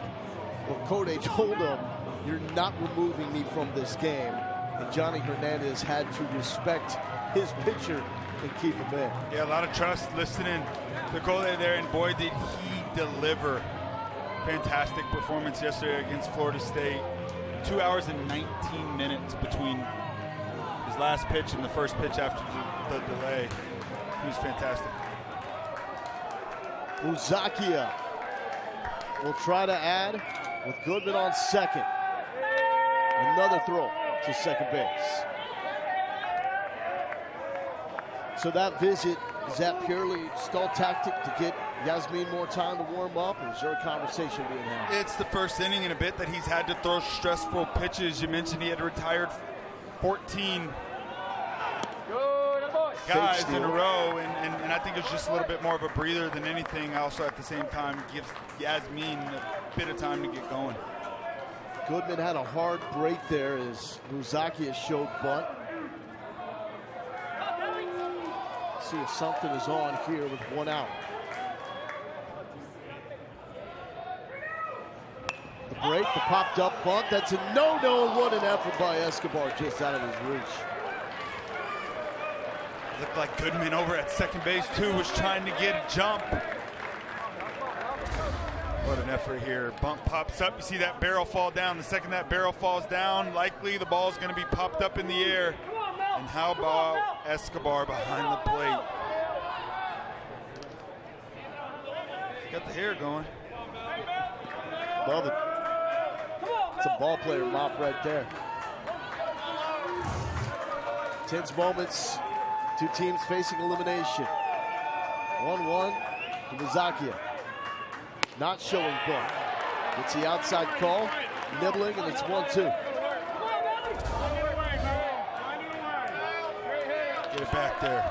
Oh, yeah. That's the NIL. That's right. Flip. Per Plus is coming, calling. Head and shoulders. What's that? Palomalu won it. Big punch out by Sanchez, getting Fusaki swinging. Boy, that changeup, something. Gives up a hit on it, last at bat to Goodman. Does not matter, it's my best pitch. I trust it at all times. Much better location there and a big strikeout. One big one left. Northeastern starting to rip some of that momentum from Boston College's last inning double play. Big chance for Boston College to get it back. Here's Matt Brinker. You said the wrong Boston team. Bethune-Cookman, man. I'm getting mixed up with Northeastern and Boston. Northeastern's like, we beat BC. Yeah, right? We got these guys. We own New England.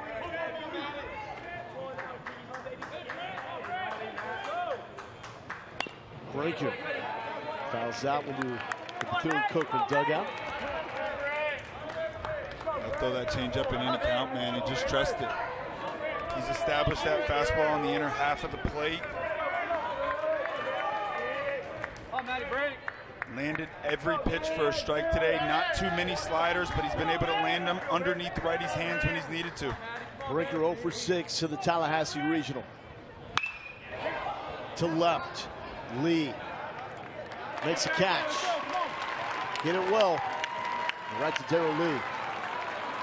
Northeastern takes the lead off the bat of Jack Goodman. Round the clock multi-game coverage. Scan the QR code below. ESPN Plus subscribers can access expanded coverage with Squeeze Play. Mike Rooney's probably giddy about this. Big-time arm coming out of the pen for Northeastern. Charlie Walker, this is their dude out of the pen. It really sums up the significance of this moment for Northeastern, trying to stave off elimination. Yeah, big-time stuff coming out of the pen. 5 pitches for strikes, any pitch in any count, 90 to 93 with a lot of swing and miss. Coach Guyman said he'll extend them up to 4 innings if he's good. And we got 4 innings to go. This is their dude out of the bullpen. Must-win ball game. They're hoping he can close this thing out. First team CAA selection. D1 Baseball had him ranked as the 22nd best relief pitcher at their end of the regular season rankings. The numbers, ridiculous. About those 5 walks in 45 2/3 innings. A .72 whip. Swing and miss stuff, 51 strikeouts, just 5 walks. He is coming at you. Jesus Venegas stands in. 0 for 6 in the regional with 3 strikeouts. Waves through the first offering from Charlie Walker. Some big power in this bat. Swing and miss. Elevated this year. He'll settle into this thing. I think he's been chasing pitches down a bit. You see right there. Just trying to leave the yard here with 2 strikes. You want to shorten up the zone. Anytime you're facing a really tough pitcher, he's got 5 pitches. You're looking in lanes. You're hunting height. Can't try to cover all 5 at once. Venegas with a lot of swing and miss in this game. And case in point, Charlie Walker's going to do that to a lot of dudes. Back-to-back strikeouts for Venegas. Good morning, good afternoon, good night. Charlie Walker, great start. Attack.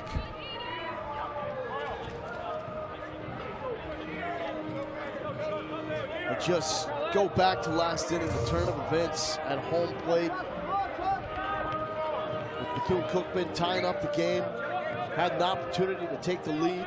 The play at the plate with Darryl Lee thrown out by Jack Doyle at third. Rodriguez not running the first base. Scrambled to try to come up with a successful challenge, but it stood in a double play to erase momentum. And Northeastern would come back moments ago, take the lead 2-1.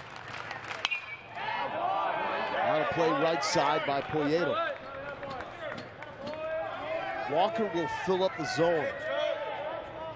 70% strike rate. So he is in the zone almost all the time. Yeah, it's crazy to be in that zone, the zone that much and get that many swings and misses. Poyeto, foul territory to door. You also don't see many relievers with 5 different pitches. Fastball, cutter, slider, changeup, bigger breaking ball, throw any pitch in any count. You know, a lot of these pro scouts that are sitting in the stands, they're saying, yeah, he's been a great reliever, but when he gets to the next level, probably got a pretty good starter on our hands. 1-2 to Jeter Poyeto, who wears 2, plays shortstop, and is literally named Jeter. Head coach Johnny Hernandez says he doesn't like to admit, though, that his parents named him Jeter. Well, if the glove fits, they roll with it, right? I'd be proud to be named after Derek Jeter. One of the greatest. Off the foot of Walker. Great recovery by Muzakia in time. Kick save and a beauty. It's a tough play.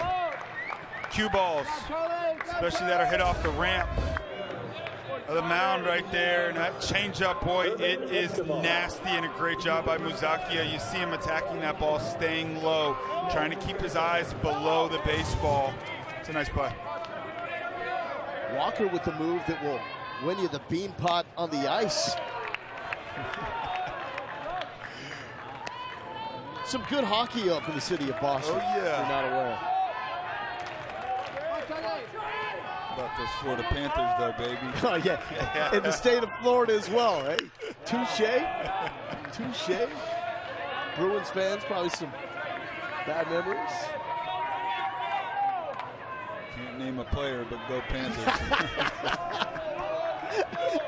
I am totally with you, the sport of hockey there. But they're my favorite team, right? I got Canadian roots, you know. Hockey's in my blood.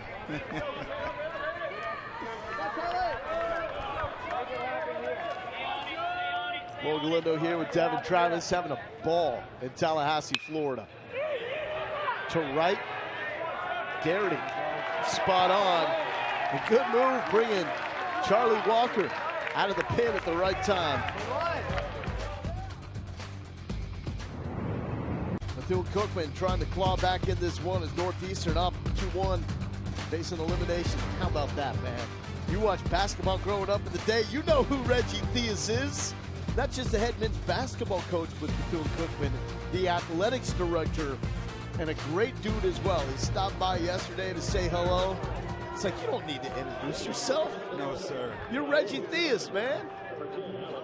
What a player. 13 years in the NBA, head coach, the Sacramento Kings, leading Bethune-Cookman.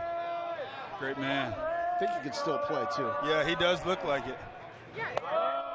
And has done a tremendous job with this athletics department. He's got a head baseball coach that believes in him. Alex Lane, the active leader in career RBI, started his career at Bryant before transferring to Northeastern. He's had to battle a lot of injuries this season. And still looking for that first hit here in regionals. Well, this game was cruising. Pitchers battle. Edwin Sanchez and Jordan Gottesman. Feinberg had the double. Also a sac fly to drive and a run. See the line from Gottesman. 6 strikeouts, no walks. Andre Martinez, what could have been, had the RBI double to tie the game at 1. Then there was the debacle at home plate. A double play that ultimately ended the threat for Bethune-Cookman. Northeastern was able to come right back with Jack Goodman driving in a run through the gap in the left side, and that's how it got us to a score of 2-1. Here's Bazo to Venegas. And Bazo was a guy that had the heads-up play to just reach out and apply the tag to Jorge Rodriguez when he didn't run to first in that home plate scenario we were talking about. Boy, the momentum of that play. Ripped from Bethune-Cookman, all of it with Northeastern. And they responded that next inning, taking that one-run lead. And it's just so hard to beat really good teams in this game. Bethune-Cookman, ultimately, if this is it, they'll look back at that situation at home. They'll look back at the first inning against Florida State, where there was a miscue. The runner left early at second base on a liner to right that was caught, was doubled up. Those are the little things. But you know this game, when you are, I don't want to say outmatched, but the favorites in this regional are Florida State and Northeastern, and the numbers back it up. You got to be as clean as you can. Yeah, and one mistake can be too many. The opportunistic hitting, 1 for 10 yesterday against Florida State. 0 for 10 yesterday against Florida State, and then today 1 for 7. Timely hitting, you got to have it. But Edwin Sanchez has been that dude on the mound. Wow, that call. 102 pitches for the workhorse. All of 5-6 in the words of his head coach, Johnny Hernandez. Dude competes and has that changeup working all day. Yeah, he's throwing a gem. That's what you want out of your starter. The good starters, they give your team a chance to win every single day. He's done that. Pitch 104. Martinez looking healthy and nimble. And Rodriguez cannot make the scoop. What a play over there at third by the guy that was just battling cramps a moment ago. Yeah, exactly right. And that's just such a great sign for Andre Martinez to see him be able to jump like a cat on that baseball. Hard hit, pops up. And I tell you, man, he's limber. He's a big guy, big pop, great arm. And a wonderful play over there. Just couldn't finish it off at first base on a short hop. Love doing these regionals. You get to see guys play in person that you've never seen before. And let's face it, we're not fans of teams. We're fans of players. I'm a fan of that guy over there at third base. No doubt, no doubt. He's a guy that can play at the next level without question. He belongs on the field with anybody.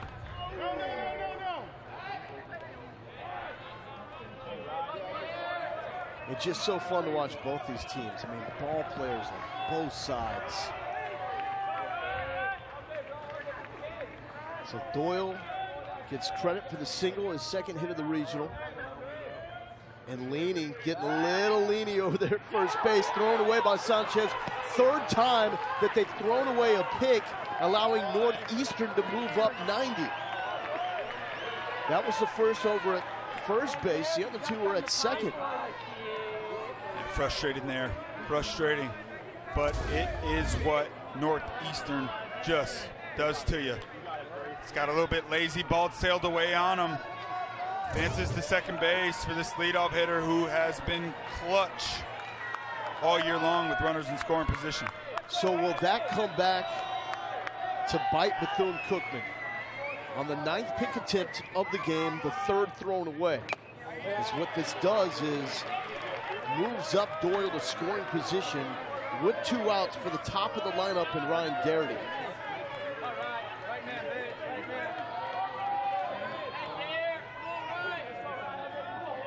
Led off this game with a double to the left center gap. It's 1-1. Northeastern with a lot of opportunities today as well. 1 for 7 with runners in scoring position. This is a big one here late in the ball game.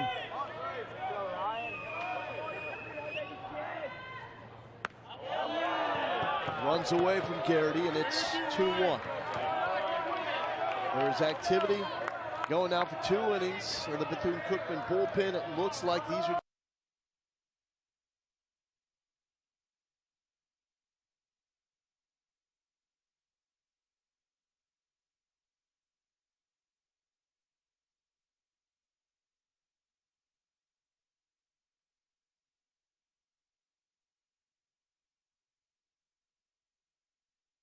second base.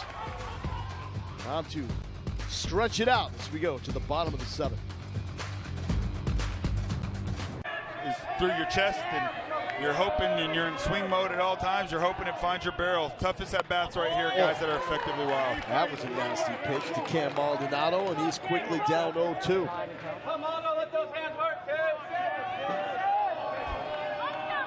about that scouting report? Wild. But if it's effective wild, it's different, right? Got that right. one of those guys that you face and you come up first and he walks 4 straight. Next at bat, you get up, he dots 3 straight, and you go, what the heck happened? And how about Sanchez today, man? Wow. What an effort. To second, Venegas. Maldonado booking it down the line. Maybe a little too casual for one of the fastest runners we'll see in this Tallahassee regional. Love that, playing the game hard. Hard 90 at all times. Pressure. How about this man, the performance by Edwin Sanchez? 7 innings, 5 hits, 2 runs. What got him a little bit is Northeastern getting on the base and those errant pick throws. But it was a gutsy performance for him. 2 awesome starters in this game. Jordan Gottesman has held Bethune-Cookman in check. Wildcats with just a single run. Now 2 big-time arms out of the bullpen. Charlie Walker and Carlos Yasmin trying to throw up zeros.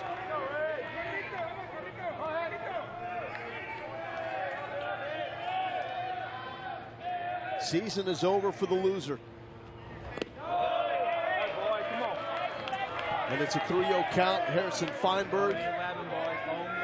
Mike Lavin just basically turns his back. Green light. 1 pitch, 1 spot.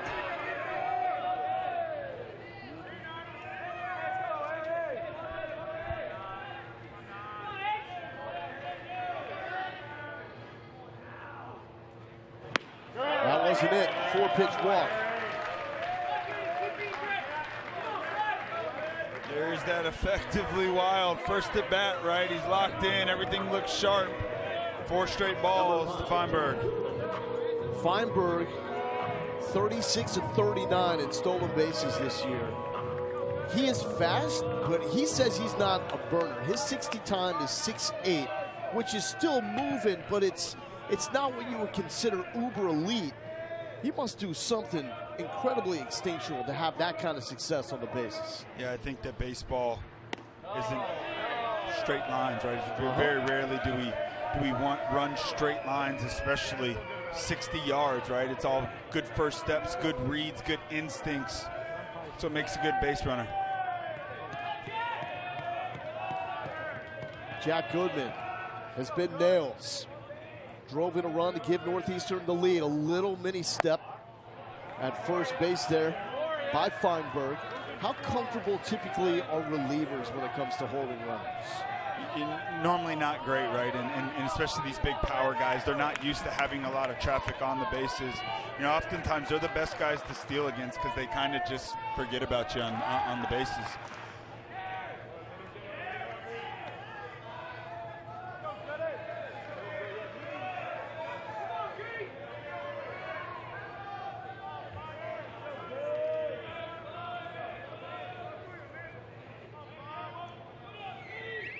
Feinberg is gone. Huge jump. The throw down.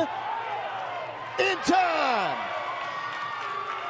And for only the 4th time all season, Feinberg has been caught stealing.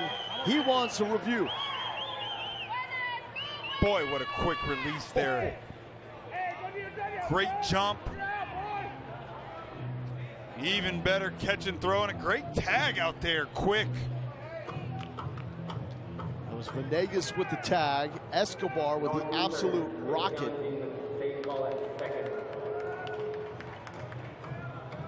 All right, so let's take a look at this challenge. What do we got?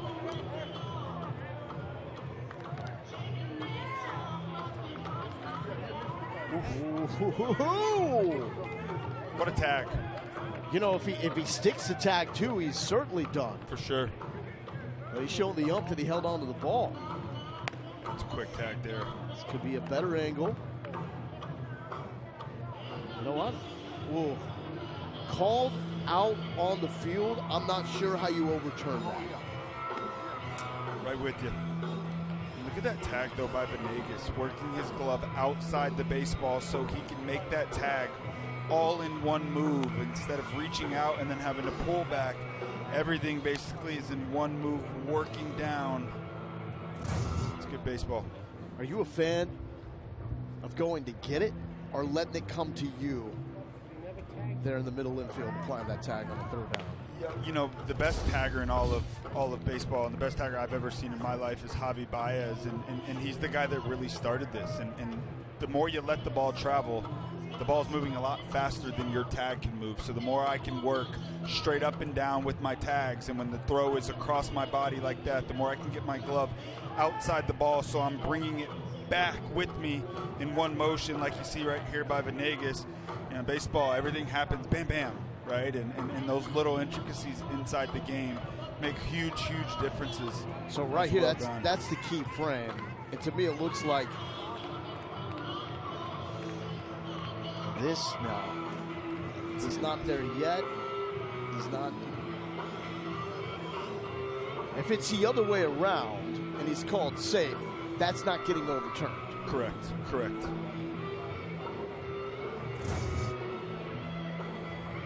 And this is critical. I mean, we are talking about an elimination game, a one-run game. Northeastern's looking for as much insurance as they possibly can get. And 7 straight balls for Yasmin on the mound, too.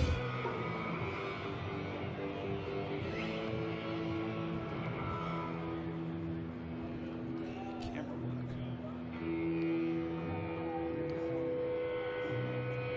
Watching this, to me, I can't tell. And if you can't tell, you stay with the rule you call on the field, which is out at second base. Yes, sir. Now we'll get the hot mic and hear the call. After review, the call at second stands out. Again, just flip it the other way, and it's call stands. Feinberg safe at second base. But unbelievable throw and tag by Irvin Escobar and Jesus Venegas. And earmark that play. If Bethune-Cookman can come back and win this game, that's the play that may have allowed them to do it. Better believe it, especially after 7 straight balls from Yasmin. 3-0 pitch here, and a back-to-back walk situation. Both on 4 pitches, so got to figure that one out. And you think about it, if you'd have just waited 1 pitch, be first and second with 1 out.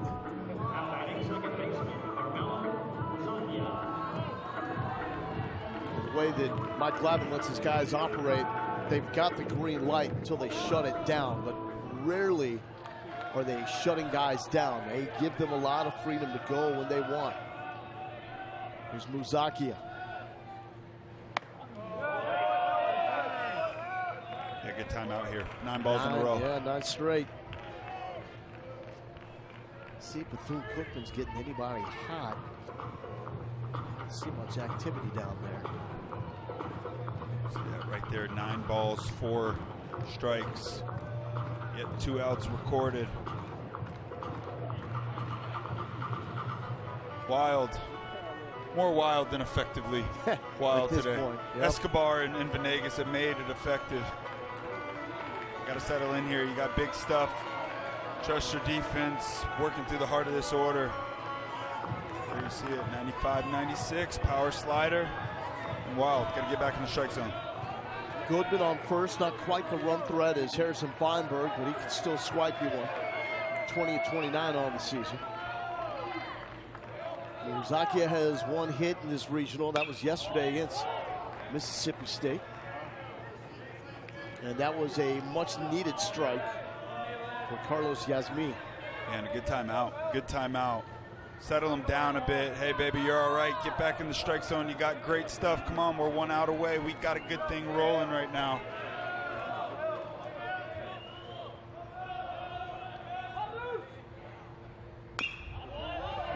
Fouled into the Huskies dugout.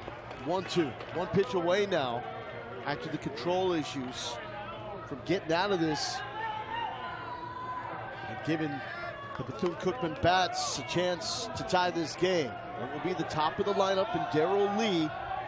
So perhaps the best threat for the Wildcats when we return. Runner was off But that does not matter because strike 3, and Muzakia is down on strikes. Bottom of the 8th, top of the lineup coming up in this elimination game for the Wildcats. Andre Martinez, Mr. Clutch, delivers. The one-run double to left, ties the game at 1. Runners on second and third, disaster. Jorge Rodriguez thought he had fouled the ball off his shin. They reviewed it.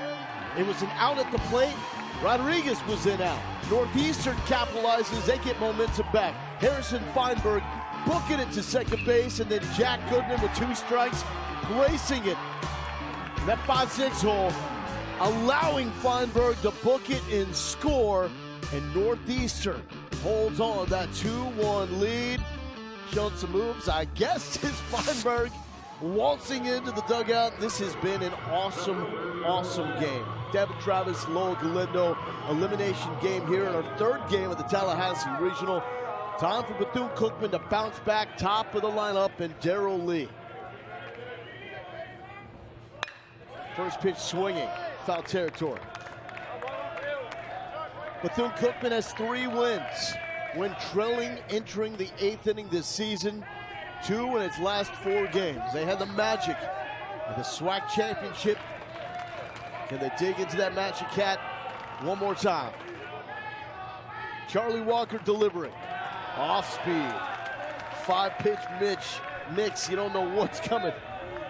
Yeah, he's been fantastic, and that's a belief. Those comeback wins and 2 walk-off wins in the SWAC tournament. They're down 2-1 today. They believe. It's a real thing. Northeastern, for a team that can lose early and still challenge to win a regional, the Huskies are the best equipped, outside really Florida State in this situation, who opened up with the win, because the depth of pitching. They have a lot of starting pitching, including a midweek guy in Max Gitlin that they may not have even planned on using, but leads the nation with 7 midweek wins. So they have the depth with the starting rotation, and the bullpen is legit as well. They are suited to play a long regional. Yeah, they are. You need that pitching once you fall into the losers bracket after losing on day 1. So they still have 2 starting pitchers with at least 7 wins this season. I know that's not the stat that we look at in this modern era of baseball, but guys that have been on the bump a lot and have won games for Northeastern. And Evan Cabral, who would probably be the starter if Northeastern wins this game tomorrow. And then Max Gitlin has been the midweek guy. This is their top bullpen ace in Charlie Walker, and he has been living up to the hype. Lead to center. Maldonado tracking it down. Lee looking for 2. Bethune-Cookman in business here in the 8th.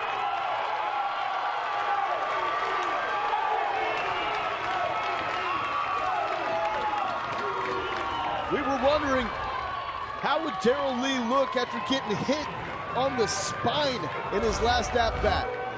How about it? Okay. Change up. First time today, Bethune-Cookman has had the leadoff man reach base. Driven hard. It's a hard guy out in center field, Maldonado to burn. Backspin on that baseball. That's Bethune cooking here in the 8th.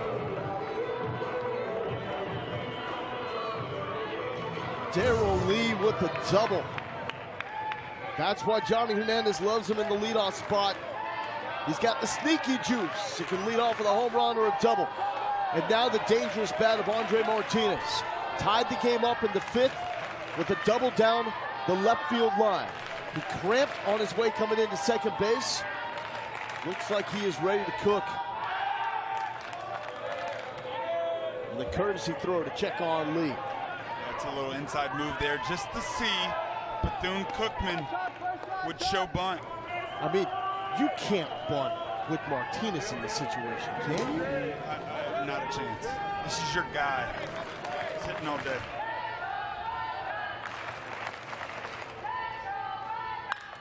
And hit he does.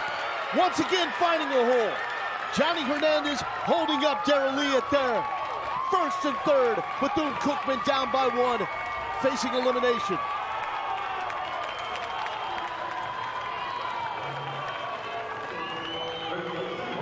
good adjustments this inning by Bethune-Cookman against Charlie Walker, taking advantage. A lot of breaking balls being thrown, a lot of change-ups. Andre Martinez, savvy hitter. Mature approach, looks for it. Up early in the count, drives it into left field, first and third. No outs for Bethune. And that's a hold all day. Darrell Lee over at third. Yasmin likes it. Now Kevin Cobb, pitching coach for Northeastern, goes to the mound. A visit with Charlie Walker. There is an arm getting hot for the Huskies. And a first and third situation here for Bethune-Cookman.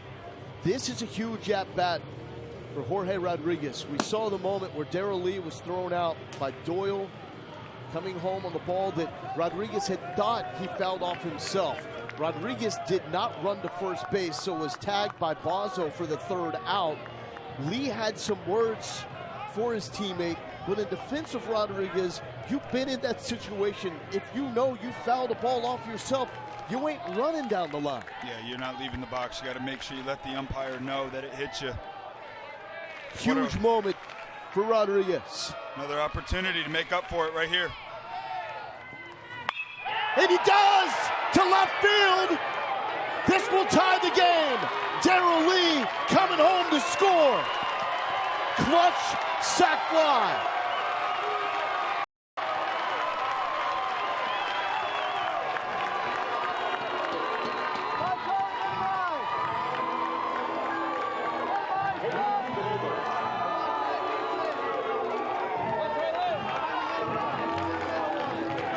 Well done right there. Veteran, another opportunity to make up for the last at bat. Get something soft up in the zone once again. That's the approach this inning against Walker.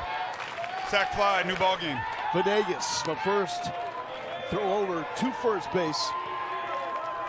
And Andre Martinez, man, just sitting on something that he could do some damage with.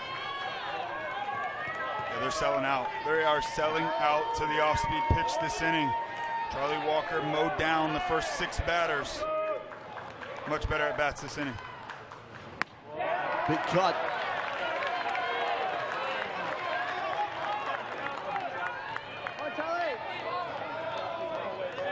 That was 103 off the bat by Jorge Rodriguez. So that ball was touched.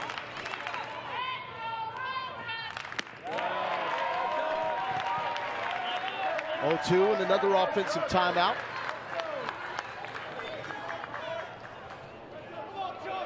Here's that sac fly by Jorge Rodriguez. That's perfect. Up in the zone. Charlie might have thought it was gone off the bat. Stayed in the park, sac fly. It's exactly what you're looking for. A guy on third base, no outs. You're hunting pitches up in the zone. Got a gift there. Did his job. Darrell Lee thought it was gone. And that's a man that his coach says is playing with a chip on his shoulder. Had the best OPS on the team at 1.175, 14 home runs, 43 driven in, but no recognition in the postseason awards in the SWAC. And it's some extra fire. 0-2. Offensive timeout did not work. Venegas down looking. That's just nasty. Off speed. Probably trying to turn his field a bit to right field. Maybe looking for the soft stuff. Looking soft. Got the express dotted on the outer edge. Well, his name isn't Aaron Boone, but it is Jeter. Facing a team from Boston and looking for a heartbreaking blow. Jeter Poyeto.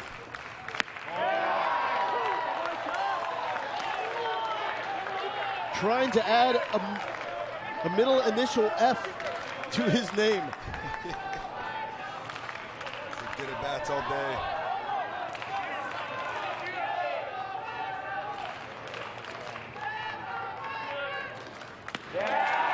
Not even close. Charlie Walker with pure filth.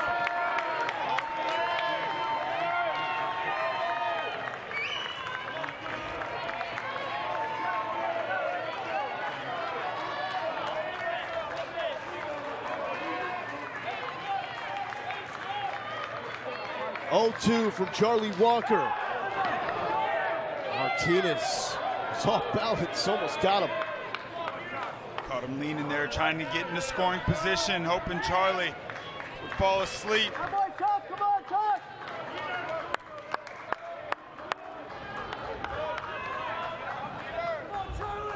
Poyeto trying to put something in play.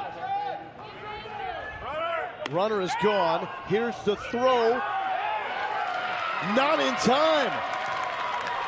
The sneaky wheels of Andre Martinez, the man that had to limp into second base on his double his last time up, giving up clutch. Yeah, what a jump right there. 2 outs. Important to get into scoring position. Betting that he will not pick off 2 times in a row. Throws up the line, and a nice job right there picking up the feet of the second baseman, getting in there. 1-2 for Jeter Poyeto. Tie game in Tallahassee. Way out.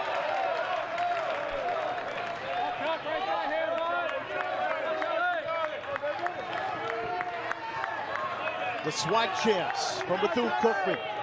The champs from the CAA, Northeastern. One of them has to go home today. Outside, full count.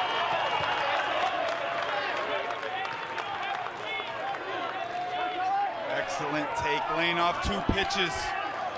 Swung at early on in the at-bat, 3-2 count. 2 outs, timely hitting. Need it for Bethune.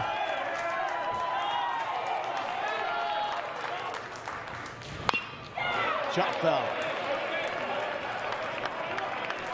What a game, buddy. That's exactly what we wanted to see. Elimination game, win. See another day, lose, you go home. 2-2 ball game. Great starting pitching. Solid defense. It all comes down to who can get the big hit last.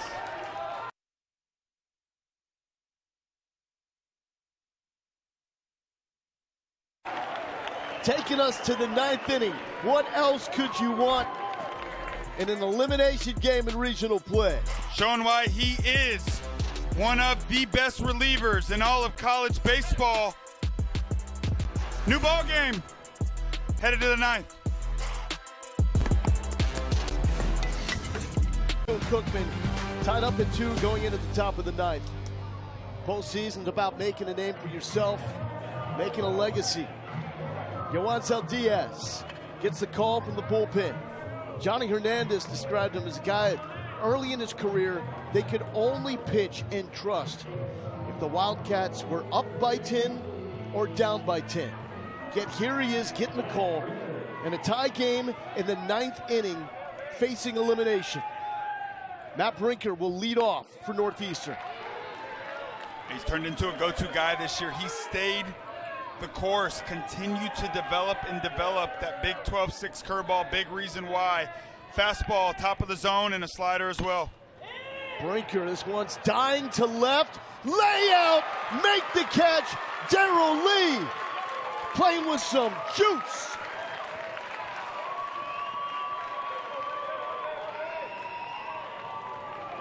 Do it, D. Lee. Great jump out there in left field. Northeastern looking to get the leadoff man on this inning. And Lee said, Big play, good start for Diaz. It's the man that scored the tying run a moment ago after leading off with the double. Here's Alex Lang. He has been one of the heartbeats of this Northeastern program. It was a tough end to last season with injuries and have spilled over to this year. But he is the most lethal run producer playing college baseball right now.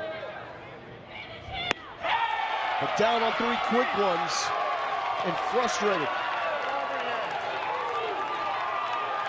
Boy, and working quick, a lot of momentum with BC. At the moment, that's the slider there. 2 straight fastballs on the inner half and dotted.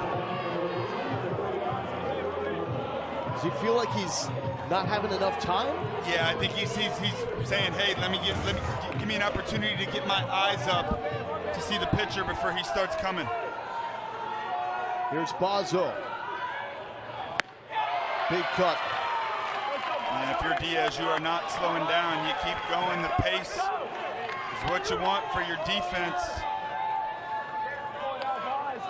No home runs this season. Still has a lot of pop in that bat. Hit 9 of them for Northeastern last season when he was a second-team all-conference pick.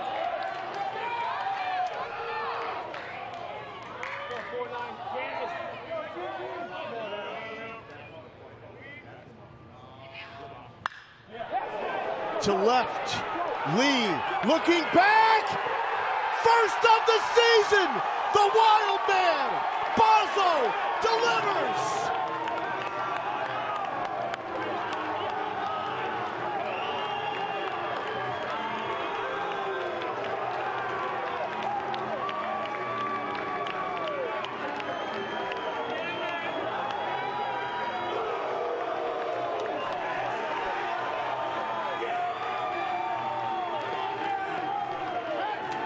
A no-doubter delivered by Gregory Bozzo. His 4th season at Northeastern. That's the only thing that was missing to this year. The elusive first home run of his final season, delivered at the most opportune time. Wow. Wow. Clutch. What a moment.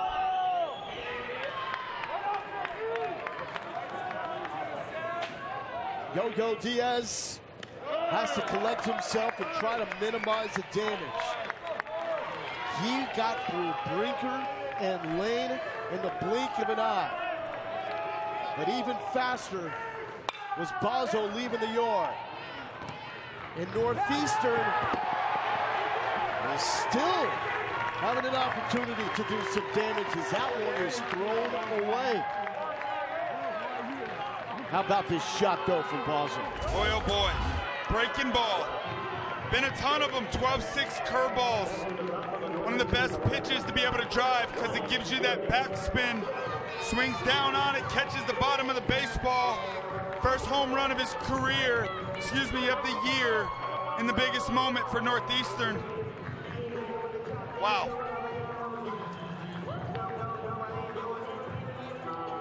Boys from the Northeast showing some fight, showing some grit. And that's the guy that this team talks about being the energizer.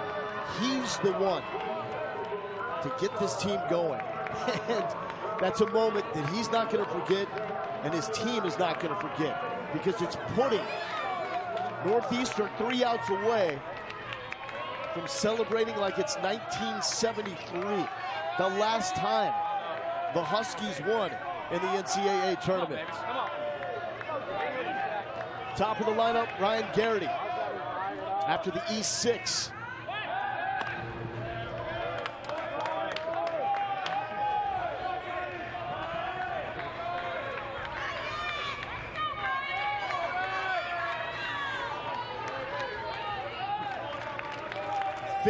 Straight losses in the tournament. Second longest tournament losing streak in history. Only Bethune-Cookman with the longer streak. That has since been snapped. And there's a block. And Doyle taking second base. Important here for Diaz. Settle in. This is a 1-run ball game. It's a huge run out at second base for Northeastern.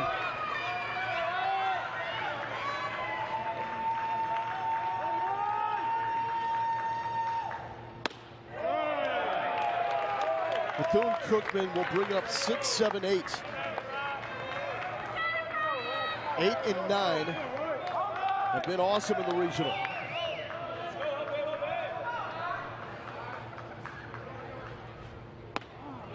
Garrity looks at a strike. A lot of breaking balls here this inning for Diaz. That's the pitch that Bazo hit out. Back-to-back here. Will he sell out to it? And 1-1 count. Popped up. Martinez tracking it late. Another run scores. Doyle, who reached on the air, comes around on a ball that was in no man's land and just kept running away from Andre Martinez. Yeah, we talked about that high sky. Days like this, it's just incredibly tough. The ball seems like it's drifting away. You want to do your best to keep that ball in front of you at all time, and next thing you know, it starts drifting back.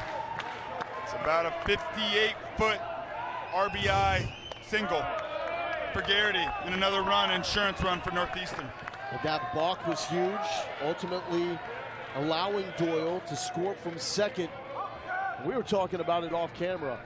These Northeastern dudes run hard. I mean, they may have really good 60 tons, but the effort they run with, that's intense. Yeah, it's real. It's real. It's part of their DNA. That's why they've had so much success this season. Foul back. That is a massive run for Northeastern. Cam Maldonado. It's him and Feinberg, the top offensive threats for Northeastern. Maldonado still is yet to come up with a hit.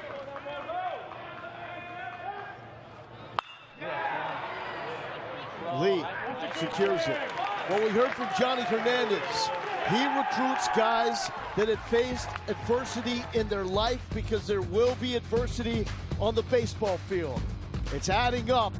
Down by 2 going into the bottom of the ninth. Tournament win for the first time since 1973. That's a look at the man that got them to the doorstep, Gregory Bazo. Oh, yeah. They say that's out? Man. Heartbeat of this Northeastern team delivers. It has been a regional full of challenging moments for this Northeastern team. The most significant, the end of the 27-game winning streak last night. 13 hours to turn this thing around, and Devin, they've done that. Yes, they sure have, right out the gate. New pitcher here for Northeastern, and Brett Dunham making his 18th appearance. Fastball slider, another guy in this bullpen that just pounds the strike zone. A lot of swing and miss. Really just a two-pitch mix. Fastball 90, 93, hard slider. Irvin Escobar will lead off for Bethune-Cookman. No stranger to late-game magic. 7 walk-off wins for the Wildcats this season. Tied for the most in D1 baseball.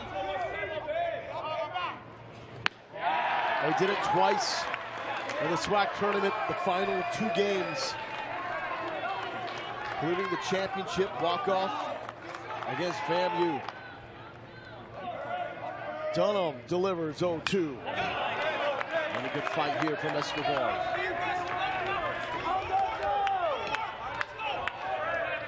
Great at-bats all game by Bethune-Cookman.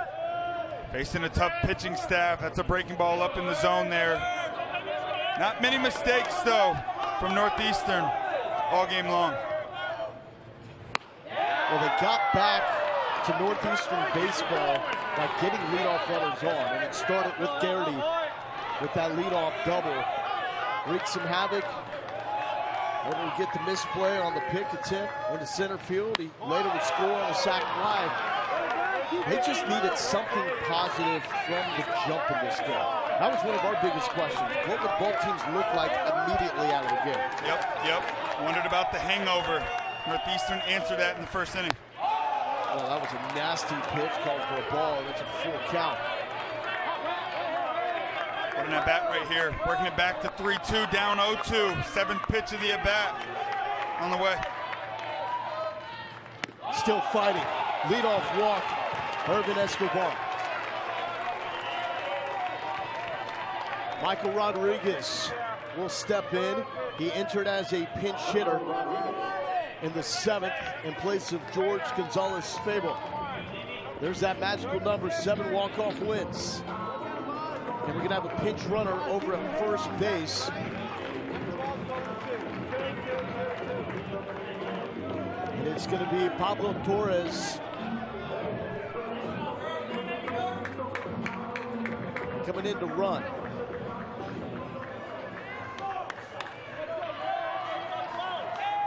So interesting that it's a pitcher in Pablo Torres that we saw yesterday on the mound. He can do it all.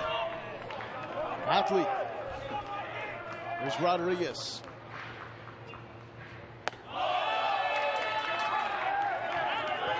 All hands on deck in this situation, right? Big time. Left-handed hitter at the plate to face a tough righty. Speed on the bases. Thought about it, did not go.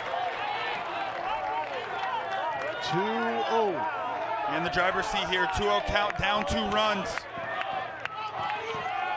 Hunting elevation, if you're Northeastern, you cannot get beat to the poolside late, you must stay away. Rodriguez fouls it off, 2-1. Northeastern pitching so deep. Dunham, another stud out of the bullpen. He's allowed 1 run in his last 10 appearances, spanning 11 2/3 innings.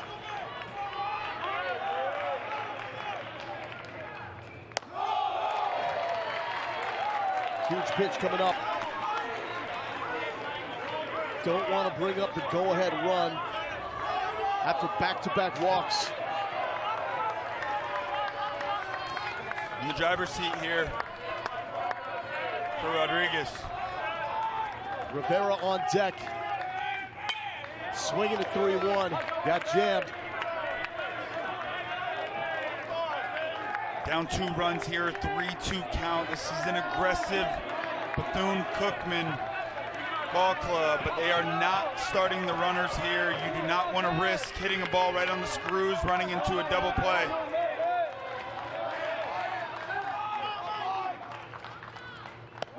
Up top, back-to-back walks. Go-ahead run will trot to the plate. How about those 2 at-bats right there? Impressive, this Bethune-Cookman team. They've done such a great job in their approach. You can tell it's collectively bought into. This is one of the best relievers in the entire country. Never faced them before. And to be able to come out here in this inning and lock in, stay off those marginal pitches, what an opportunity ahead. Who will make a name for themselves like Andre Martinez did against FAMU in the SWAC championship. This was the walk-off home run. 2 outs off the bat. Johnny Hernandez didn't think it was gone. He thought that was the end of the season. And they were packing up the bags and thinking about next year. And everybody in the dugout kept saying, go ball, go ball. It cleared the fence and the celebration ensued. Just get the vibe that they ain't done yet.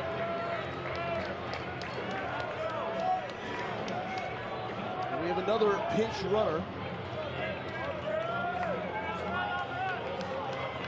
Jamie Villafane is the runner on first. More speed. Sergio Rivera stepping in. He's 0 for 3 today. Had 2 hits in game 1 against Florida State. There's your inside move again to see if they will show bunt. No bunt was shown. And bunting by Bethune-Cookman. Put the tying run on second base. Daniel Figueroa swinging a hot bat in this regional. You need to get one of the next 3 on to get to Andre Martinez.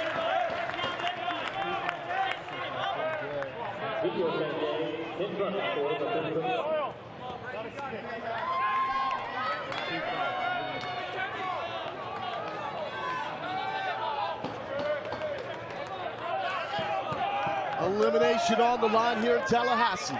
0-1, Rivera showing bunt. Pulls it back, and it's a ball. If the bunt is on, where's Rivera trying to get this one down? Trying to get this ball to the left side. You'll see the pitcher, as soon as he releases it and he shows bunt, he's busting to that third base line, but it must be bunted third base side. Pulls it back, and it's a strike. Do you dare keep it on with 2 strikes? Yes. And an offensive timeout. Third one for Bethune-Cookman. Breaking balls, the best pitches to bunt, especially ones that are up in the zone. You set your barrel right at the top of the strike zone here, and that's up. Now, you keep on the bunt potential with 2 strikes because what ultimately you're trying to avoid is a double play. Correct. Yep, and you want you want to get the tying run into scoring position. And so you can live with bunting foul for an out in that situation. Definitely not. No outs. I mean, definitely not ideal. I just think that if they trust the guy at the plate and he's a good bunter, which is why they have it on.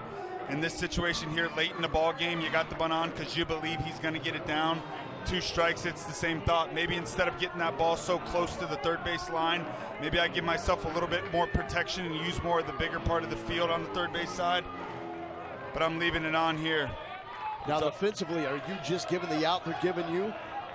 Oh, yeah. Going to first automatic? Yeah, if it's bunted hard enough, you can get the out at third base, you take it. But most importantly, on a bunt, you must get an out.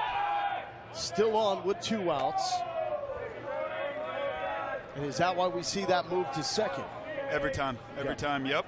And he did show bunt, so he gave him a little bit of free intel. Now they know the bunt sign is on. Doyle and Lane both playing on the edge of the grass. Lane creeps in. There's the bunt. Back to the mound. Dunham to first in time. And a job well done. Like you said, use the bigger part of the field with 2 strikes. And you've got the tying run now in scoring position. So yeah, it's well done right there. And the breaking ball is an easier pitch to bunt than the fastball that's at the top of the zone. Heck of a job right there. Tying run on second base. Figueroa, the 9-hole hitter, and then Lee. Figueroa has 3 hits in the regional. Chopped. Lane boots it!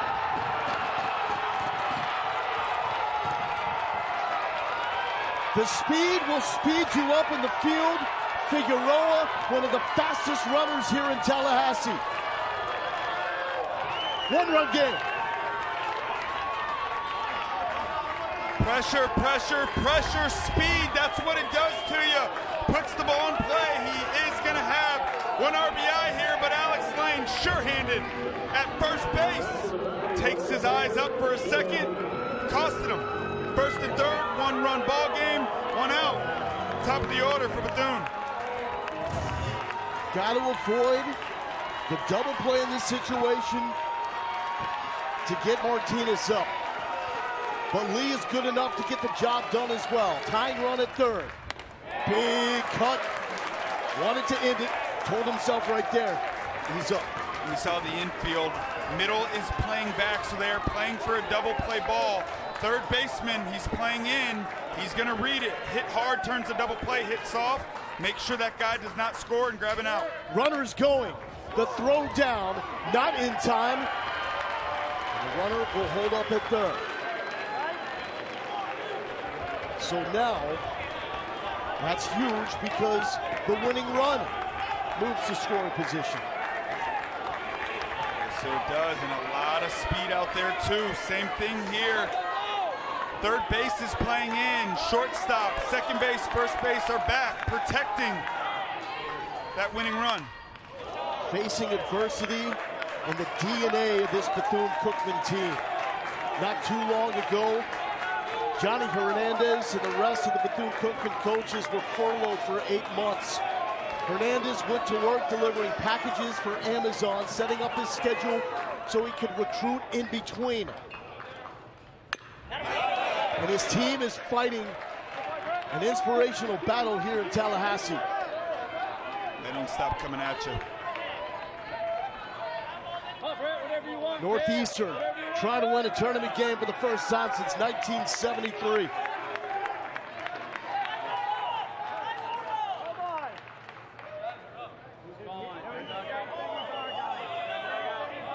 Umpire right there saying, hey, you got to let him give you, let the hitter pick his eyes up and look at you. You see their big slugger on deck, Andre Martinez. 0-2, lead. This is what postseason baseball is about.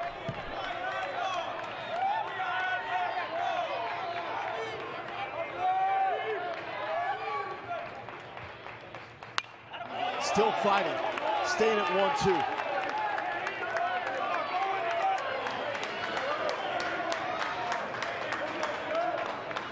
This is the regional to be at. After this, 6 Eastern, Florida State, and Mississippi State. That will be a brawl. Can it be as good as this one? Lead down on strikes, Northeastern. 1 out away. But here we go.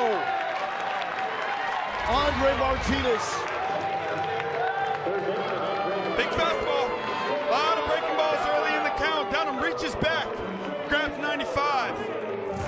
One big one left. No one has more walk-off hits than Andre Martinez. His last coming 2 games ago in the SWAC championship. This is what it's all about. Sit back and enjoy this battle between Brett Dunham and Andre Martinez. First pitch, Dunham has it. Northeastern wins for the first time in the tournament since 1973.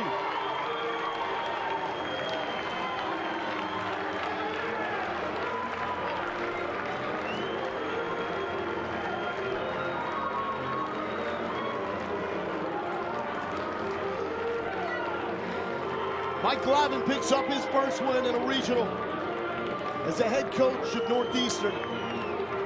The catcher Gregory Bozzo delivered the decisive blow. But Bethune-Cookman, no quit.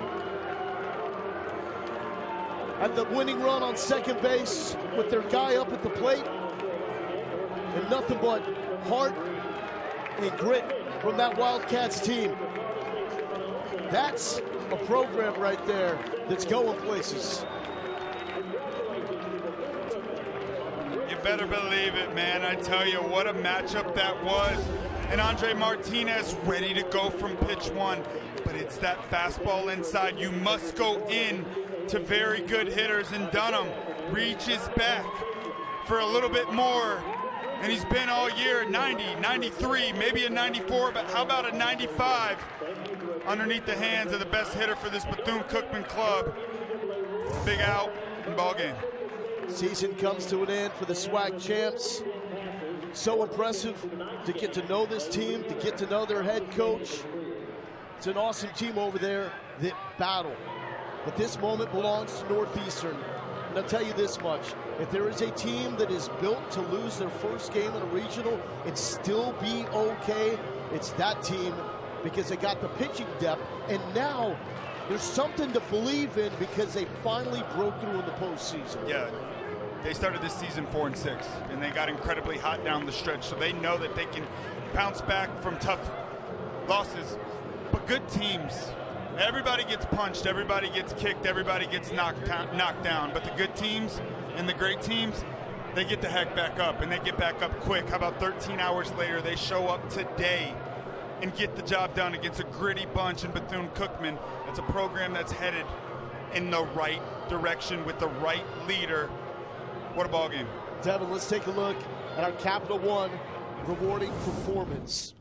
Gregory Bozzo did this 9 times last year, but up until that moment had not done it this year. Get out!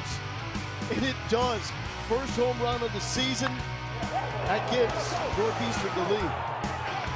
You can throw out the stats, the regular season, they're all gone. I don't care. You get to the postseason, it's a new start, baby. And Bozzo, he's loving it. But now thinking about it, how vital is that extra run that Northeastern was able to tack on? So true. So true. They could not field the pop fly on the left side of the infield. The air Fell in between the shortstop and the second baseman and pitcher, and that allowed Jack Doyle to score from second. He got there via a balk, and that ultimately is the difference in this game. Yes, it is. So Northeastern is still alive. They will play tomorrow against the loser of our late game of Florida State and Mississippi State. Again, that is going to be an elimination game. The winner of our late game moves on to the regional final, and they would have to lose twice to be eliminated. That team would move one win away from going to the Super Regionals. Northeastern, though, congrats to these guys. Sure, it was a tough night. To your point, though, probably benefited them that they only had 13 hours to really try to process what happened, get jumped by Mississippi State. And not a ton to think about. Get to sleep, wake up, have your coffee, and play some baseball.